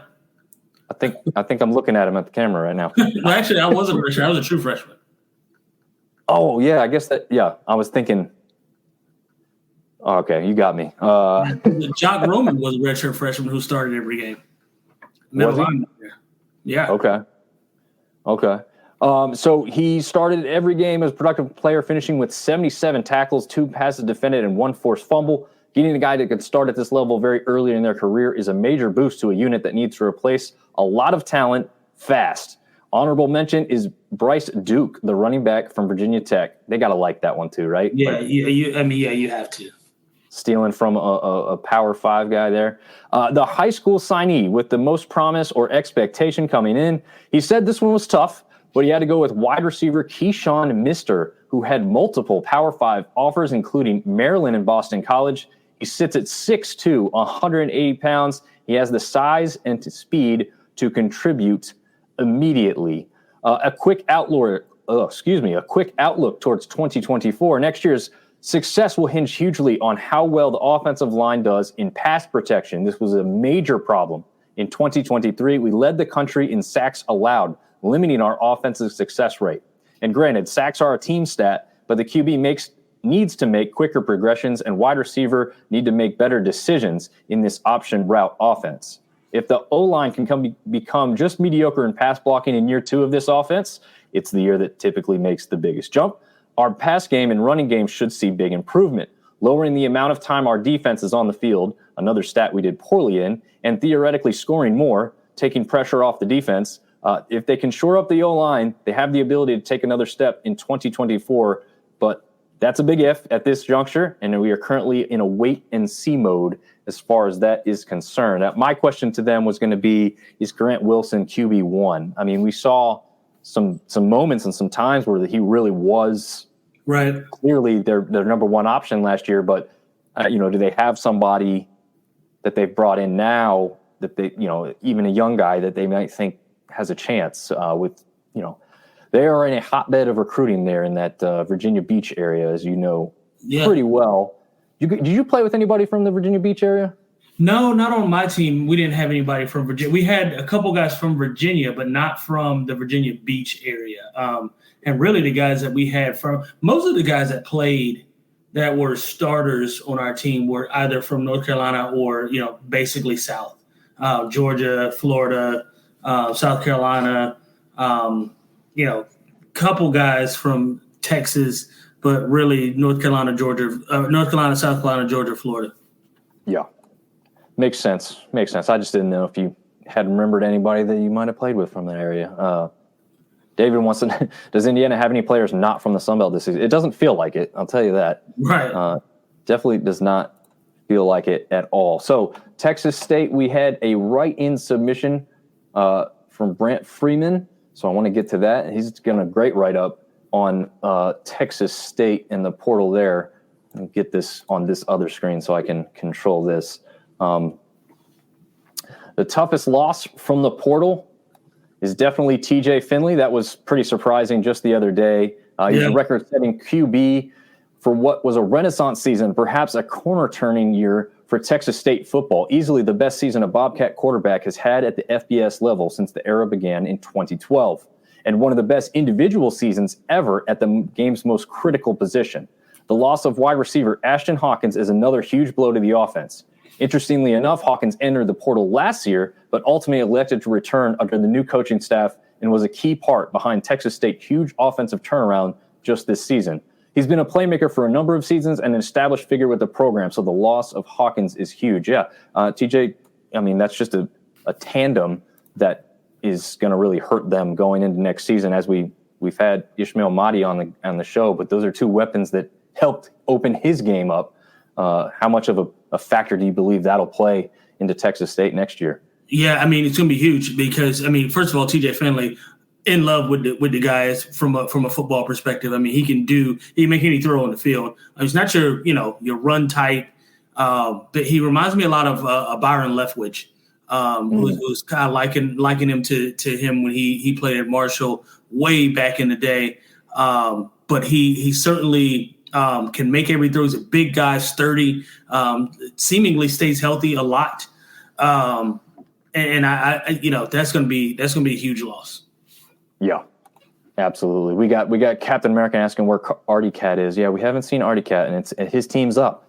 Yo boy Cards is saying Texas State needs a regional rival. Yeah, they absolutely do. I don't know who that's going to be, but let's get back to some Texas State action here. So with the actually he does make note of one player we also just talked about with Kara, which was Malik Hornsby, obviously transferring out as a quarterback and becoming a wide receiver there. But he was featured in a number of packages this past season, and obviously now is in a conference rival, and not only a conference rival, but a rival within the same division as well. And coming into this past year, Bobcats didn't have a QB who took a snap from them the year before, and it's looking like that will be the case yet again this season. But, last season didn't work out too badly, he says. The biggest gains from the portal, as we can see here, without question, the reported addition of a player quarterback, Jaden DeLaura. Caliber is huge. 32 starts in the Pac-12. He says RIP. Between Washington and Arizona. Yeah, over 8,400 passing yards and 62 touchdown passes at that level makes for an impressive resume. I would say so. I agree with that. You're replacing production with production. So yeah. Absolutely. Other transfers of note from the official signing class in December include wide receiver Bo Sparks from Utah Tech, wide receiver Jaden Williams from Boston College, running back Jalen Jenkins from Washington State, cornerback Justin Harris from Cincinnati. And note that Sparks transfers from the same program as Joey Hobart, who was, I believe he was if he wasn't the leading receiver, he was second, I think, for TJ Finley last year. He was TJ Finley's top target, so I guess that probably makes him the leading receiver there. Utah Tech, I mean, it's a program that I didn't really even know existed, but putting out some wideout talent. Oh, man. All right, here we go. Had to get a sip of water there. The high school signee class, their most promise or talent coming in is going to go with, it's really early to make a call, but GJ Kenny is really excited about the incoming class. Of the 22 players added in December signing period, half are high school players, or half of them, 11, are high school players, and 10 of those come from high school-rich Texas. The lone non-Texan is tight end Derek Osman, an intriguing base on his size alone, 6'6", 235 pounds. That is a high schooler who is vastly bigger than myself, which is I would say so. Almost a foot taller than me, minus 2 inches. Yeah. Oh, man. He says they also bring in a pair of freshman safeties in Tice Williams and William Mitchell, one from Conroe High School and one from Fort Bend Marshall High School. It's a long name for a high school. But they're going to come in and add some depth to that defense. For the second straight year, a quarterback from the high school ranks is entering the program. Brad Jackson from S.A. Ragin, who is an early enrollee, will join the team in January, as will wide receiver Kalen Evans from Frisco Emerson High School. Kenny's staff has done a remarkable job building relationships back in Texas high school football community, and I'd expect that influx of talent with this program keep heading in the right direction for years to come. Yeah, I mean, when you're recruiting the Texas area in football, you got to kind of win it, and they've leaned into it heavy. I think you saw the Take Back Texas hats and hashtags and everything. Yeah, so, I mean, they're full bore. The outlook for next season, these are kind of uncharted waters for the program, building off of success. They haven't really had much of that in recent years. The 2023 season marked the first winning season for the team since 2014. A good reminder of how quickly this portal game and NIL stuff has changed the game here. Sure. And now there are actually expectations in San Marcos. The past several seasons, the Bobcats have been predicted to finish last or near the bottom of the Sun Belt, and now they're considered to be a contender in the West Division, a team that could play for a conference title this coming year, something we haven't said in a long, long time. Between the job G.J. Kenny and his staff did in year one, the leadership in place at the athletic director, Don Coryell. I don't know if I'm pronouncing that correctly. Good luck.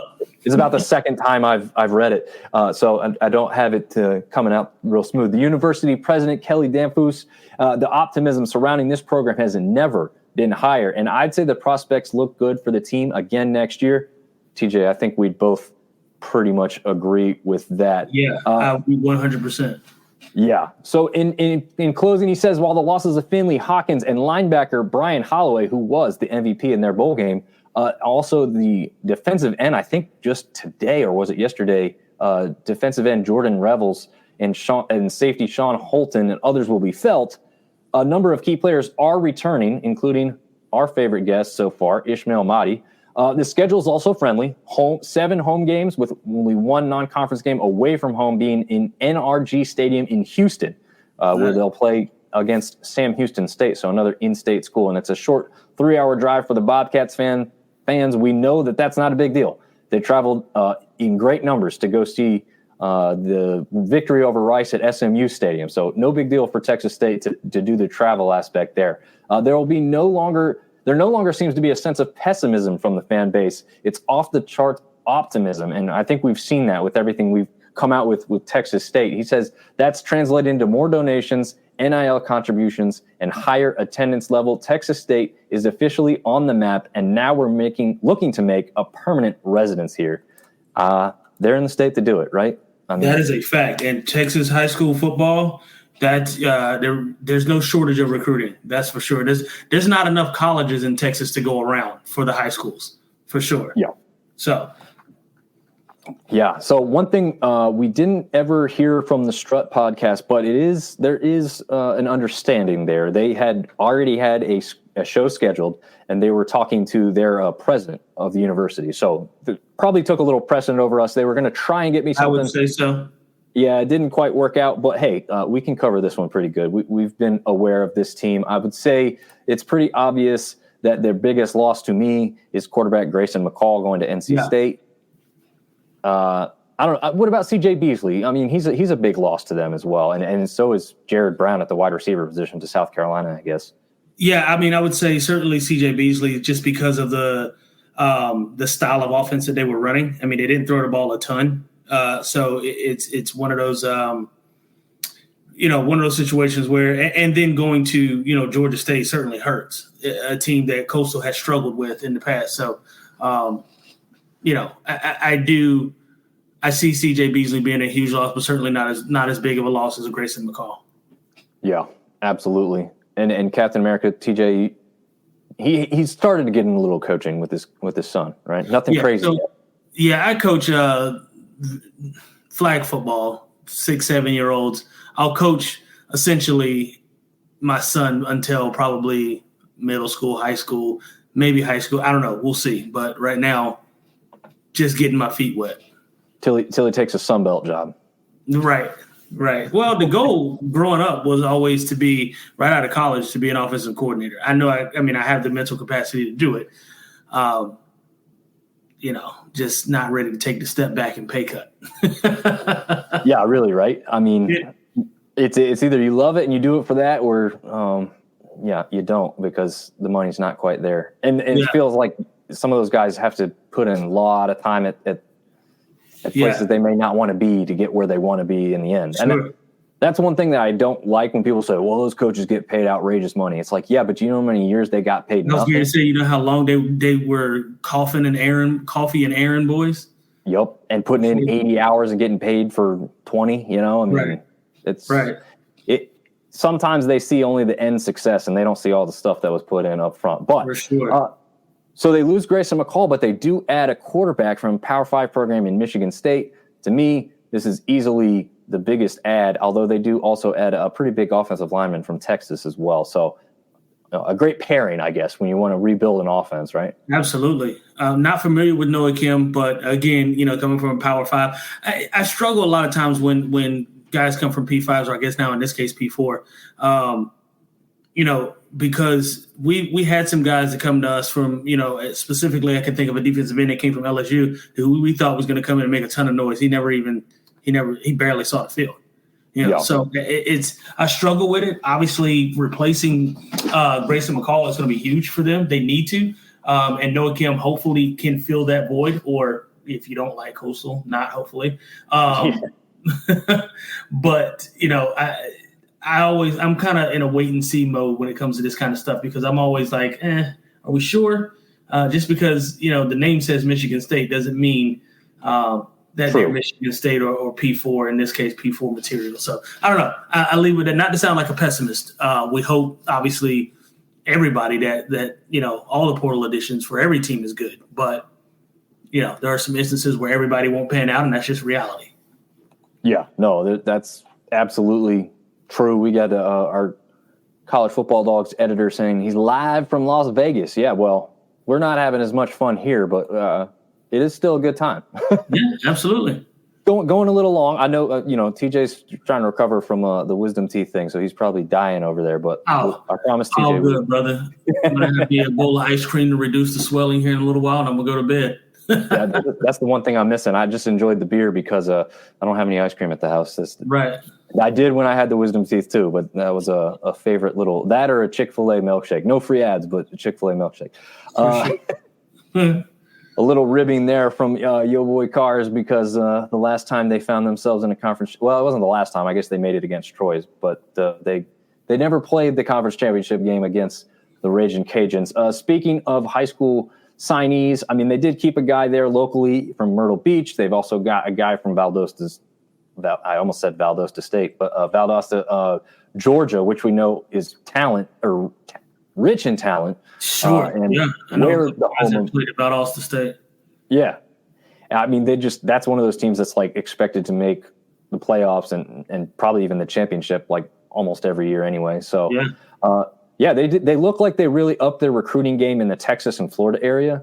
Mm-hmm. You're always going to find talent down there. So I'm sure some of these guys can jump out of the woodwork somewhere. We got two guys here locally, TJ, Xavier McIntyre from Cornelius, North Carolina, and wide receiver Jalen Harris from Harrisburg. Sorry, I'm up from that Pennsylvania area where there's a Harrison, or Virginia, where there's a Harrisonburg, Virginia. So I almost said that. But yeah, I mean, they got talent coming in. I think Tim Beck is probably putting in place the guys he really wants to use and train with and bring up to the level that he expects them to play to. So I'll let you lead off with how you think Coastal could look going into next season with everything we just kind of talked about there. So I'm two ways about it, right? Because it depends on the quarterback position. That said, it's not like they had a ton of production out of the quarterback position to begin with, right? I mean, they weren't, it wasn't an earth-shattering quarterback performance that they had last year. So the hope is that, the quarterback that they bring in, Michigan State guy, or I saw a guy out of Jacksonville, Florida that, freshman that's coming in, that they can be at least marginal, right? Or at least, serviceable with the talent that they have remaining and, returning and coming in. But I don't know that the loss at quarterback is detrimental to them. So I'm going to say probably close to where they were this year. I'll say they finish. Hard to make these kinds of predictions. I'll say 7 to 9 wins, right? They're not going to be world beaters. Right. But, they also won't suck. Yeah. I think, I agree with you on the quarterback aspect. Excuse me. I think we talked about this early last year. It's like, I don't think Tim Beck and Grayson McCall were on the same page early on. They got better, but I don't know if they ever fully, and maybe that's why he left. It is funny that he goes to NC State after Tim Beck had just left NC State. That's another story. But this kid that they're bringing in, Noah Kim, may be better off because Tim Beck has seen something that says, this is a kid who already kind of fits into my system. I just got to put him down here. and do it. So, yeah, I mean, it'll be interesting to see how that goes. We like to save the best for last here. Of course we do. So I'll start off by saying that the Black and Gold podcast guys couldn't make it. And I'm kind of glad we didn't try and loop them in. I told them, hey, man, we'll put App last and you just jump on later towards the show. And it's only going to be 2 hours. We're about to be in the third hour now. So I'm glad they didn't stick around for this. But we did have them write in. The biggest portal loss from Alex is Nate Noel. Disagree? Of course. Yeah. I mean, yeah, obviously. I mean, Ryan Berger I think he started the first couple games of the season, but we all agreed that he, Joey Aguilar was the guy. Yeah. And I think we've got a couple guys over here, but he does make mention as well that Nate Noel made us a better team. We're just better if he's here and healthy. I also think Spellman could grow into a big contributor had he stayed. And what really hurts, I'm sure, you don't like to see it either, is that he transfers down to, a team right down the mountain there in Charlotte. Right. I don't know why, but yeah, you do wonder why that happens when you go to a team that's as bad as Charlotte is. I was going to say, I mean, it's maybe playing time. There's a lot to it. I mean, and you never know these things. You certainly can't count on Charlotte to have a ton of money. The city of Charlotte has money, but I don't know that they're giving it to UNC Charlotte. So there's a lot to be, information terms to be desired. Yeah. What do you think real quick about the Ryan Berger just announcing he's going to Liberty today, and then App State opens up the season with Liberty next year? I don't know if he'll be the starter as the kid there at Liberty. I'm going blank on his name at the moment. Yeah, I'm getting him. I do think, listen, Ryan Berger is serviceable, and he's not somebody that I'm high on and beating down the door to go see. He is a serviceable quarterback. He's somebody that can make a difference. But he's not. He's the way they describe quarterbacks in the NFL are, you got game changers and you got game managers, right? And he's a game manager. He's not somebody that's going to win you the game. He just won't lose it for you. And so that's what I think of when I think of a Ryan Berger. The difference between him and Joey Aguilar can go win a game. He can put the team on his back. He can throw for 300 and some odd yards, rush for another 50 if he needs to. Ryan Berger is not that guy, and so I think, and it's no disrespect, and there's a lot to be said for game managers. There's a ton of them. It's just. He doesn't move the needle for me for Liberty. So if he does come in and he is the starter, I think we stand a good chance of winning. But that remains to be seen. Yeah, I think. I mean, I agree with you, but from probably even a different aspect. I don't think we even just know enough, right? I didn't see enough from him to know for sure anything. But I agree with what I did see of what your assessment is. I guess it's the easiest way to say it. So yeah, I mean, a loss for a depth position, but by the end of the year, he wasn't even number 2. I was going to say he didn't even finish the year the number 2 quarterback. So no, and I don't even think he was number 3 by the end. But that could have been just because he knew he wasn't going to get back on the field, right? That might not have been it. Once you get past the second play, who knows at that point? Yeah, exactly. And by the way, Ragin Review did come on the podcast. He recorded early, and I was just trying to get through these ones so that we can have him play us all. But yeah, Josh definitely came on and did a great job. So he's going to actually end the show. So we didn't save the best for last. We just saved the best for second to last. And then we get over to those Cajuns that y'all want to hear about. So definitely stay tuned. They are coming on the show. And he's saying, sounds good. Yes, absolutely. Definitely did not want to skip them. Sorry for not mentioning that.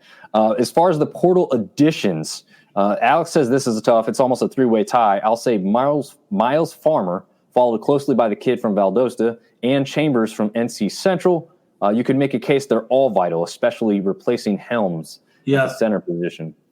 Yeah, and this one just happened recently too, but a quarterback depth position, Charles Wright from Texas. Yeah, and interesting because I know Texas, they have what's his name coming back, Ewers. He announced that he's coming back for his senior year.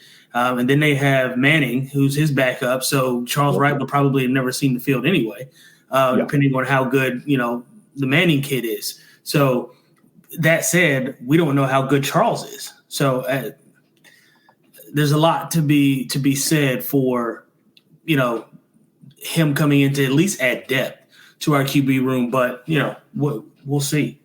Yeah, absolutely. I don't know. I think the underrated guys here for me are actually the offensive linemen, because as much as our O-line was supposed to be a really big strength this past season, to me it didn't impress as much as I had hoped it would. Sacked way too much. Yeah, sacked way too much, not opening up the holes for the running backs. I mean, there was a reason we didn't have a 1,000-yard rusher for the first – well, actually I think last year was the first time we didn't do that in a while. But there's a reason we didn't have another one this year. And I think O-line play was partly due with that. I don't put it all on those kids that are playing on the position. Some of that's just play calling and schemes. But, maybe these guys help get that improved, I guess. You got a guy coming from Florida State who we just saw how good they were last year. I don't care whether they made the playoffs or not. They still went 13-0. So nothing to sneeze at bringing in somebody like that. As far as high school, and we're definitely going to lean on what Alex has written in this one, because I definitely don't know the ins and outs of the high school scene. But he says, I think DeNigel Cooper could be special. I like what I've heard about Caleb Neal playing at an edge at safety, and it's a predictable take, but I'm excited to see how Matthew Wilson can develop at quarterback. Seems like a gamer. Yeah, I mean, whenever you get a quarterback and you're going to add him to your roster, you've got to think you've got excitement at that quarterback position because of how often they just touch the ball. And TJ, you touch on that more because you literally did it. So yeah, no, absolutely. Another thing too, I'm just looking at this list, and we talked about it earlier. He asked me about guys from Virginia and where most of our talent came from. A lot of it, like I said, was North Carolina, South Carolina, Georgia, Florida. Look at this list. Look at where these kids are from, right? Yep. That tells you something about us wanting to recruit the best talent. Mm-hmm. We know the speed's in the South. Size and speed is in the South.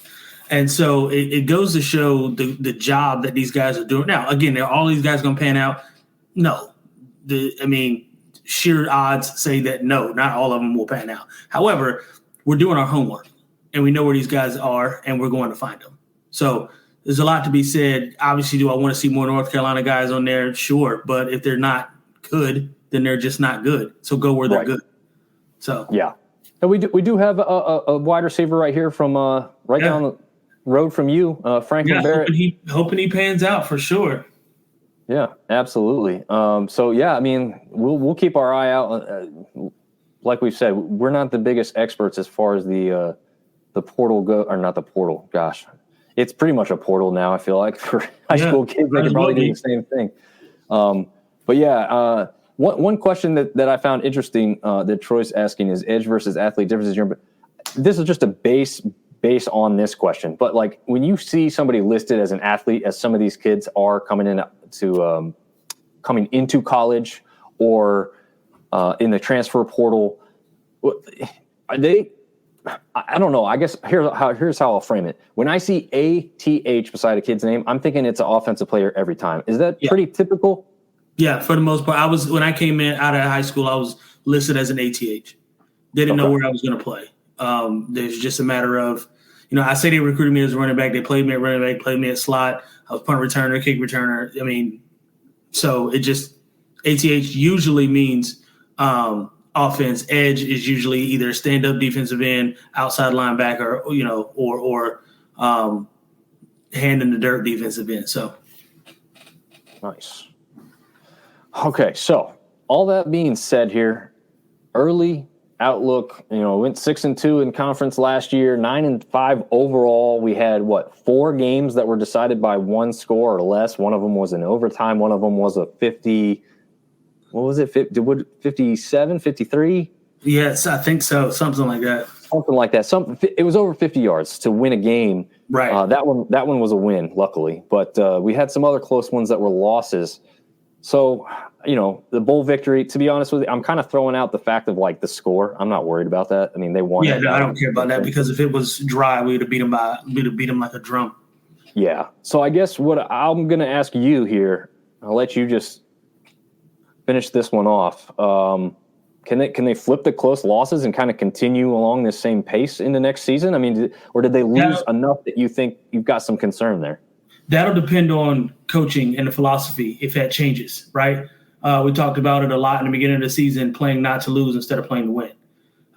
Stop getting into these situations where you're ahead in the third and fourth quarter and you're running the ball on 3rd and 6. Stop doing that. Play to win the game. Do what you know your quarterback is capable of doing. You've trusted him enough to get you the lead. What is the point in not letting him finish the game the way he started it? I don't mean put the ball on harm's way when you don't have to, when it's, 3 minutes left in the game and you're up by 2 scores. Don't put the ball on harm's way if you don't have to. That said, don't be in, beginning of the fourth quarter, you're up by a score and you're running the ball on 3rd and 6. That's silly. That makes no sense to me. Let's play the game to win it. As Herm Edwards would say, you play to win the game. Let's do that. Right. So if the philosophy around us continuing to win and wanting to win, if that changes, then absolutely we can. There's no reason for us not to have won 12 games this year. 3 of those games that were close that we lost could have easily been turned. You can flip a coin, against the Carolina game, right? But then there's other games we went on to Wyoming. There's no reason we should have lost there. It's those kinds of things that if the philosophy changes, then the outlook changes and the outcome changes. So I said a lot of words to basically say, coach the damn game, right? Coach it in the fourth quarter the way you coached it in the first quarter. Yeah. Yep. Always attack, right? Isn't that absolutely what the mantra was? And dear old dad's chiming in here. Too conservative early last year. Yeah, I mean, he was sitting right beside me for the UNC game, just like you got to enjoy it with your father, TJ. He said it a few times then, so I know that he was a lineman when he played, so he was seeing some stuff that I don't see, just like you do when you guys, you former players, watch the game, and you can read in and see some things a little better than the guys who haven't seen the game at that level, I guess. But TJ, I think that'll about wrap it up as far as, and I don't want people to go away because we still have the Ragin Review to come on. Josh from the Ragin Review, he's going to show us out here. But I'm going to let TJ go and get some of that ice cream put on them teeth. So we'll go ahead and have him sign off, and we will end the show with Cajun outlook and everything that we just went over with everybody else. So we will let Josh take over from what we went over earlier today. And be sure to check out Thick Thighs and Large Fries, TJ's little cooking channel, you want to call it, I guess? Yeah, absolutely. And I don't know about a channel, but we certainly post food. My son just made some really bomb mac and cheese last night.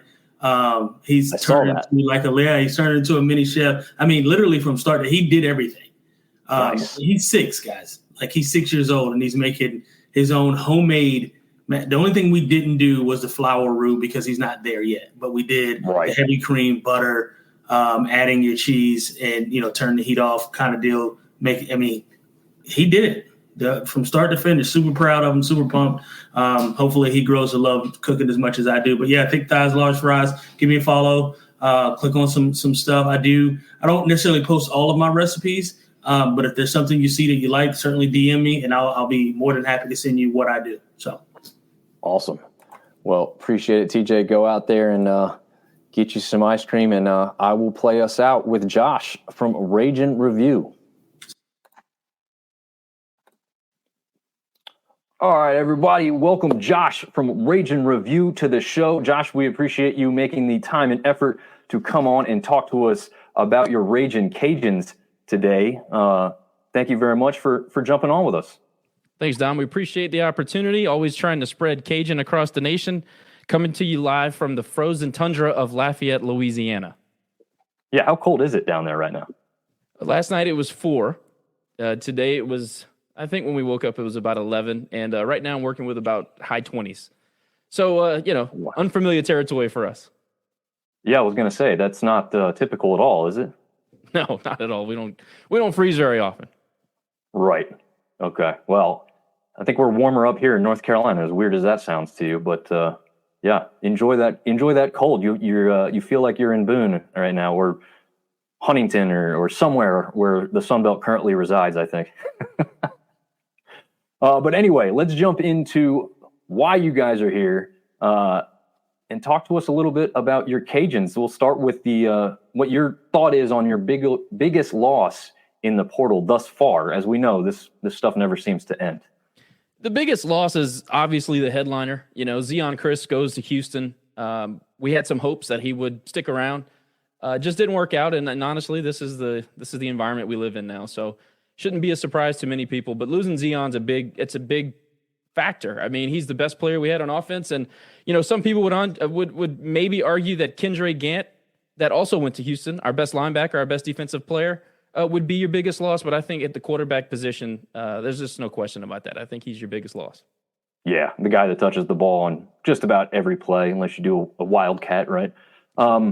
Does it hurt more that they went to Houston? Because I know that you guys kind of compete for some recruits, but I know they're also now at what they consider the P5 level. So Houston has been a peer institution of ours for as long as I've been alive. Unfortunately, over the last few years, you can see the influx of money that they put into that program. I mean, you got your Fertittas of the world just dumping ungodly amounts of money into Houston athletics, Cougar athletics. And yeah, it does hurt, because there was a time where they'd come to Cajun Field and we'd beat them. And there's a time when we'd go there and beat them. But now they're in the Big 12. And look, we love the Sun Belt, the conference. Don't get me wrong. I mean, we're happy to be here. We think that G5 football is probably the only real representation of what college football used to be and should be. But yeah, to see a peer like that go to a P5, a P4, whatever you want to call it, it stings a little. It does. And they're not that far away, 3.5 hours. I mean, it's pretty local. Yeah, absolutely. That's what I know none of us at this level like to lose anybody we think of as at least on the same level playing field. And I know that, like you said, they're now in the Big 12, but it still feels like they're not like fully in there to me. I don't know how you guys feel, but it's like when your big brother gets married. He's still your big brother. He's just going to go off and have kids and have a wife and be an adult now. It's kind of how it feels. Yeah, absolutely. No doubt about it. So on the good side of things, you guys have added some pieces to the team through the portal already. What are your thoughts on maybe the biggest one here, or if there's two guys, just give us two of their names and talk a little bit about what you guys expect or have heard from these guys? Well, I can tell you this. I can't get too far into it because we've been asked not to by the coaching staff, but there is going to be an announcement for a transfer guy, pretty local, that's going to come across the wire here in the next probably week or so. So anybody who's interested in Cajun football, pay attention to the transfer wire that's going to be coming. But I think that individual will have a big impact on our defense immediately. I expect him to play immediately, and it's going to be a name that people will recognize. So keep that in mind. But I see you have there Jaden Duggar from Georgetown, 87 composite and 247 sports. People are probably not familiar with Georgetown football very much, but this guy is a fantastic playmaking safety, 6'4", 200 pounds, runs a 10.7 in the 100-meter. I mean, this guy is the real deal. I can't wait to see what he can do. I think he's an immediate impact player. Carmicah Glass from Missouri, edge rusher, a lot of speed. He fits the mold of what Lamar Morgan wants to do on defense, so expect him to be very athletic. He probably is – you see, we do lose Kendra, like we mentioned, Kendra Gant's gone, and also we lose a Nigel McGriff, and we lose a Cam George, who he didn't get a ton of reps. He didn't make a ton of tackles, but depth is going to be important in the linebacker core and on the edge for us in 2024. So I think that Mr. Glass can make a very big impact, maybe not necessarily on the field immediately as a star player, but he will add some depth, and that's going to be very important for our defense. Nice. Yeah, absolutely. And you're right about the Georgetown aspect, because I see the thing, and as I'm going through and labeling all these, I said, looks like the Georgetown logo. I didn't think they played football. That's literally the point I went to when I saw the G. I was like, I think that's them. And I hovered over it, and sure enough.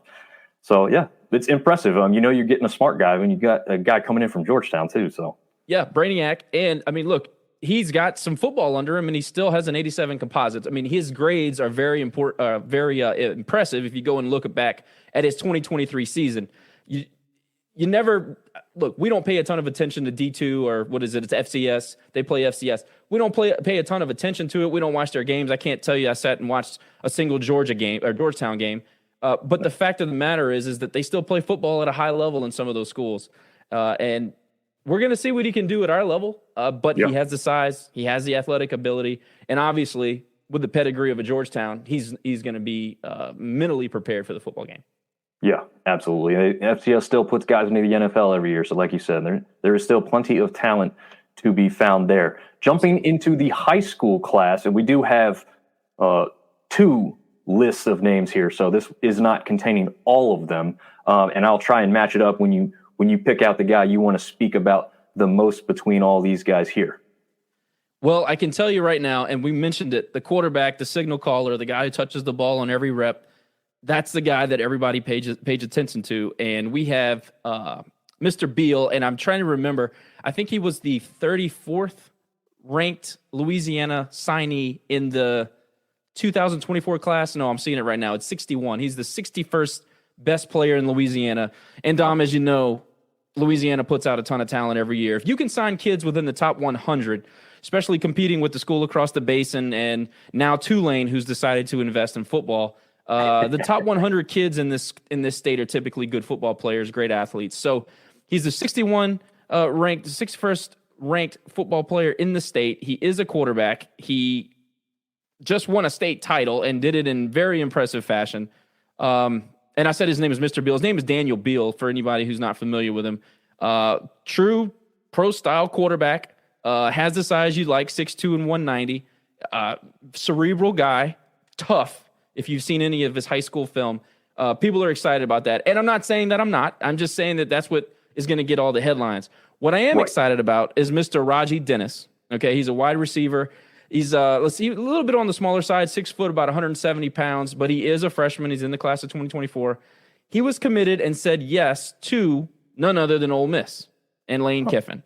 And Coach Tim Leger was able to flip him to come to Lafayette and be a star receiver for us. And I see you have him on the screen now. Yeah. 3-star out of Edna Carr, impact guy, speed guy. I think that from a playmaking standpoint and building that explosive offense that Coach Desermo is trying to build, I think you have to have a guy like that on your squad. We already have a lot of young receivers on the roster right now, and they showed a lot of promise in 2023, freshman, sophomore, making big plays. I think you add a guy like Ragin Dennis, and I think he's an immediate guy who can get on the field and pile up some stats for you. Nice. Hey, I want to touch on one thing because I heard about this guy before last season started, actually. One of the College Football Dogs contributors told me to look out for a guy nicknamed Lunchbox. Was it Lunchbox? Lunch Pail? Lunch, just lunch in general. That's what they call him? Lunch Winfield, yes. So Lunch he's a Winfield, backup quarterback. He was he's a guy that actually beat Arch Manning in a playoff game in the state of Louisiana 2 years ago. Big guy, athletic guy, still learning the offense, showed some promise. I wouldn't be surprised if you didn't, or I would be surprised if you didn't see him in some Wildcat packages, maybe some gadget plays. But he's one of those guys that are so athletic, you can't keep him off the field. If he can stay healthy and have a good spring, you might see some lunch on Saturdays. So, yeah, that's a good call by you guys. Yeah, I heard that if not for the name recognition, he may have been named the Gatorade Player of the Year because statistically he was better than Arch Manning at a tougher, and you can probably confirm this better than I can, at a tougher school or conference or both than what Arch Manning played in. Yeah. That's correct. Played at a bigger school in a bigger league, put up eye-popping stats. If anybody's interested, go check him out. Lunch Winfield. He's we were all surprised that we actually got the sign. There was some speculation that he got recruited as an athlete at other schools. I mean, you had major P5s offering him. I just don't know if they were going to give him the opportunity to play quarterback. I think we said, sure, we'll let you play quarterback, and it paid off. And he signed here, and he's a very gregarious guy. He's great. He's got a great personality. He's engaging. I think the guys will play for him. And again, you lose a guy like Zion, it opens up the doors for other opportunities for guys like Lunch. So I want to see it just because I love the nickname. So that's my big thing. But yeah, to hear that he's a great player is awesome as well. So all that being said, 2024, it's got to be a better outlook than what you had last season? I know there were high hopes coming into the season, but not where you want to finish. There's really no secret about it. I know the bowl loss, going back and listening to your guys' recap episode of that just, I think yesterday when I was listening back to all that, just to kind of get you guys fresh in my mind, that was not one you wanted to drop. No. TJ and I didn't think you would drop it, but you know, you've got a little bit of a retooling offense now. So what is your thoughts going into next season as an early outlook? On behalf of Ragin Review and all Cajun fans everywhere, I'd like to apologize to the league for losing to Jacksonville State in that game. I mean, it might be the craziest game I've ever seen. I mean, it was unbelievable. You got, you know, we won the turnover battle by like 4 or 5. We had 3 defensive touchdowns. I mean, just crazy game. But no, you know, fortunately we were able to get Ben Wooldridge back. He's coming off an ACL and he had some other injuries in his past, but he'll be in the quarterback room as well as the starter that you saw in that bowl game against Jacksonville State and Chandler Fields. He's decided to use his final year of eligibility to come back and try to play. So the quarterback room is strong, even with the loss of Zeon Chris going to Houston. I feel good about quarterback, but I also didn't think that quarterback was any cause for losses last year. It was a net positive in my view. I think that we have to get our attention to detail has got to improve no matter how you look at it. Our commitment effort on defense has got to improve. And I think our strength and conditioning program needs an overhaul in the offseason. And that's just the truth. I mean, if you want my honest opinion, that's honest. We're looking at a much tougher schedule this year. We have a winnable P5 that was supposed to be Michigan State, but turned out to be Wake Forest last minute. I look at that game and say that's an opportunity to get a win, especially with some, you know, you have experience coming back. And like you and I mentioned in the pre-show, we have a good core of our young guys back. We didn't lose, you know, the quality of guy that we lost in the portal was substantial, but the quantity wasn't. So I think we bring back a core, and that's important in this day and age. I think, you know, it gives you a leg up when you can keep your core. So being young is no longer an excuse, never really was, but really it isn't this year. However, like I mentioned, our cross division games this year are Coastal, App. But by the way, we love playing you guys, and I'm happy that you'll be back in Lafayette. Looking forward to that one. But everybody's better in the West. Everybody's better, and you know, we expect Southern Miss to be back on their feet. Troy, I understand they lost Summerall, but they'll be fine. They're too good. They have too much talent, and they're committed to winning. So overall, the conference is better. Our out of conference is better. This is going to be an important year for Coach Deserma. He's going to have to show up, and this is going to be the year where everybody's going to look and say, it's got to be make or break. So I think that lights an extra fire. I think that I know for a fact from speaking to them myself, the coaching staff thinks we will win this year. They're very confident in what they have coming back this year. And again, that's considering the losses that we've already discussed. So I foresee some success. You might see some up and down early on because of kind of getting back. Like you said, we got to retool the offense a little bit. But overall, we got to replace some very important coaches, and I think we've done that in some hires lately. But I think that we're in a good spot. I expect us to have a winning season. I expect to be in a bowl game. I think we all should. I mean, hell, 12 out of 14 in the conference are in a bowl game, so let's do that again. But look, I think Ragin' Cajun football is healthy overall. I think the coaches have to show us something this year, and I think they will. Absolutely, man. I'm pumped for seeing them get back on the field. I know that App fans will understand this reference, but I feel like you guys are kind of the new Montana for us from the FCS days. It was like, yeah, we hate to lose to you on the field, but like the fans get along pretty well. The fans love to travel to the other area to go see the game and interact with those types of fans. The food is phenomenal. So yeah, I absolutely 110% am loving the fact that the Cajuns are in this conference and they seem to be doing just fine. I know that it's, again, not exactly where they want to be, but you know, you've got a new stadium renovation taking place. That's exciting. I know it's not going to be done for next year, but it's going to look great. And so I'm excited to get back down there, check it all out, just enjoy the atmosphere of the Cajun people because they're literally phenomenal the both times I've been before. And I can't wait to see what it looks like and how it feels this third time as Cajuns continue to jump back up towards the top of the West over there in the Sun Belt Conference. So Josh, thank you very much for joining us tonight. that little tidbit of information, a strong defensive player coming to the Cajuns, look out on Ragin Review across social platforms probably, but you can shout out the specific Twitter handle. I think it's just at Ragin Review, is it not? Yes, sir. It's at Ragin Review. We've got content coming here, there, and everywhere. We're going to start gearing up for baseball here shortly, and we'll have an interview with Kendall Rogers. If you guys follow baseball at all, App State's actually coming up in the world. Was very impressed with your pitching staff when you visited the Teague last year. So I expect App State to continue one of the most beautiful baseball parks in all of college baseball. But yeah, Kendall Rogers will be on with us in a couple of weeks. We are very robust in our content when it comes to baseball, and hopefully basketball can rebound. Again, congratulations on your success, and good job taking care of JMU last week. That was a lot of fun. Yeah, this conference is crazy, right? Like coming in, it was one thought for a lot of teams, and then they flipped. Like Troy was barely 500, and now they're undefeated in the West, in the conference because there is no East-West for basketball. Right. Didn't see that coming. You guys struggling the way you have. But here's the good thing, and I've talked about this on the show too. They're right there. They're not getting blown out very often. It's just a couple plays, a couple small minor things. So this basketball conference is gaining a lot of traction. And like you said, once the spring hits, baseball goes full bore. For those who aren't fully aware, I don't know what world you're living in if you don't realize how good the Sun Belt is in baseball. But please check it out. I wasn't even the biggest baseball fan or purist by any sort, and I've been like falling in love with just coming home and turning on baseball over the spring and summertime. So Josh, again, appreciate what you do. Keep providing the great coverage on the Cajuns, and we thank you once again for joining us here tonight. Thank you for the opportunity. Hey, listen, continued success to college football dogs. You guys are doing great work, and the syndicate growing like a weed, man. It's good to see your growth. It's fun to follow, and keep it up. Great content. Thank you. All right, guys, this was a very long show, way longer than we anticipated, but we had tons and tons of great content for you guys tonight.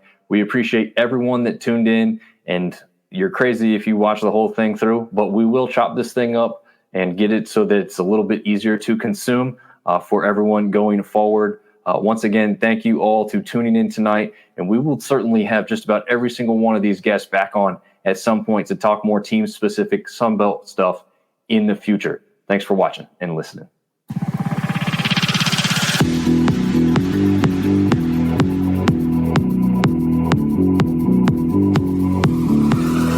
Sunbelt Syndicate.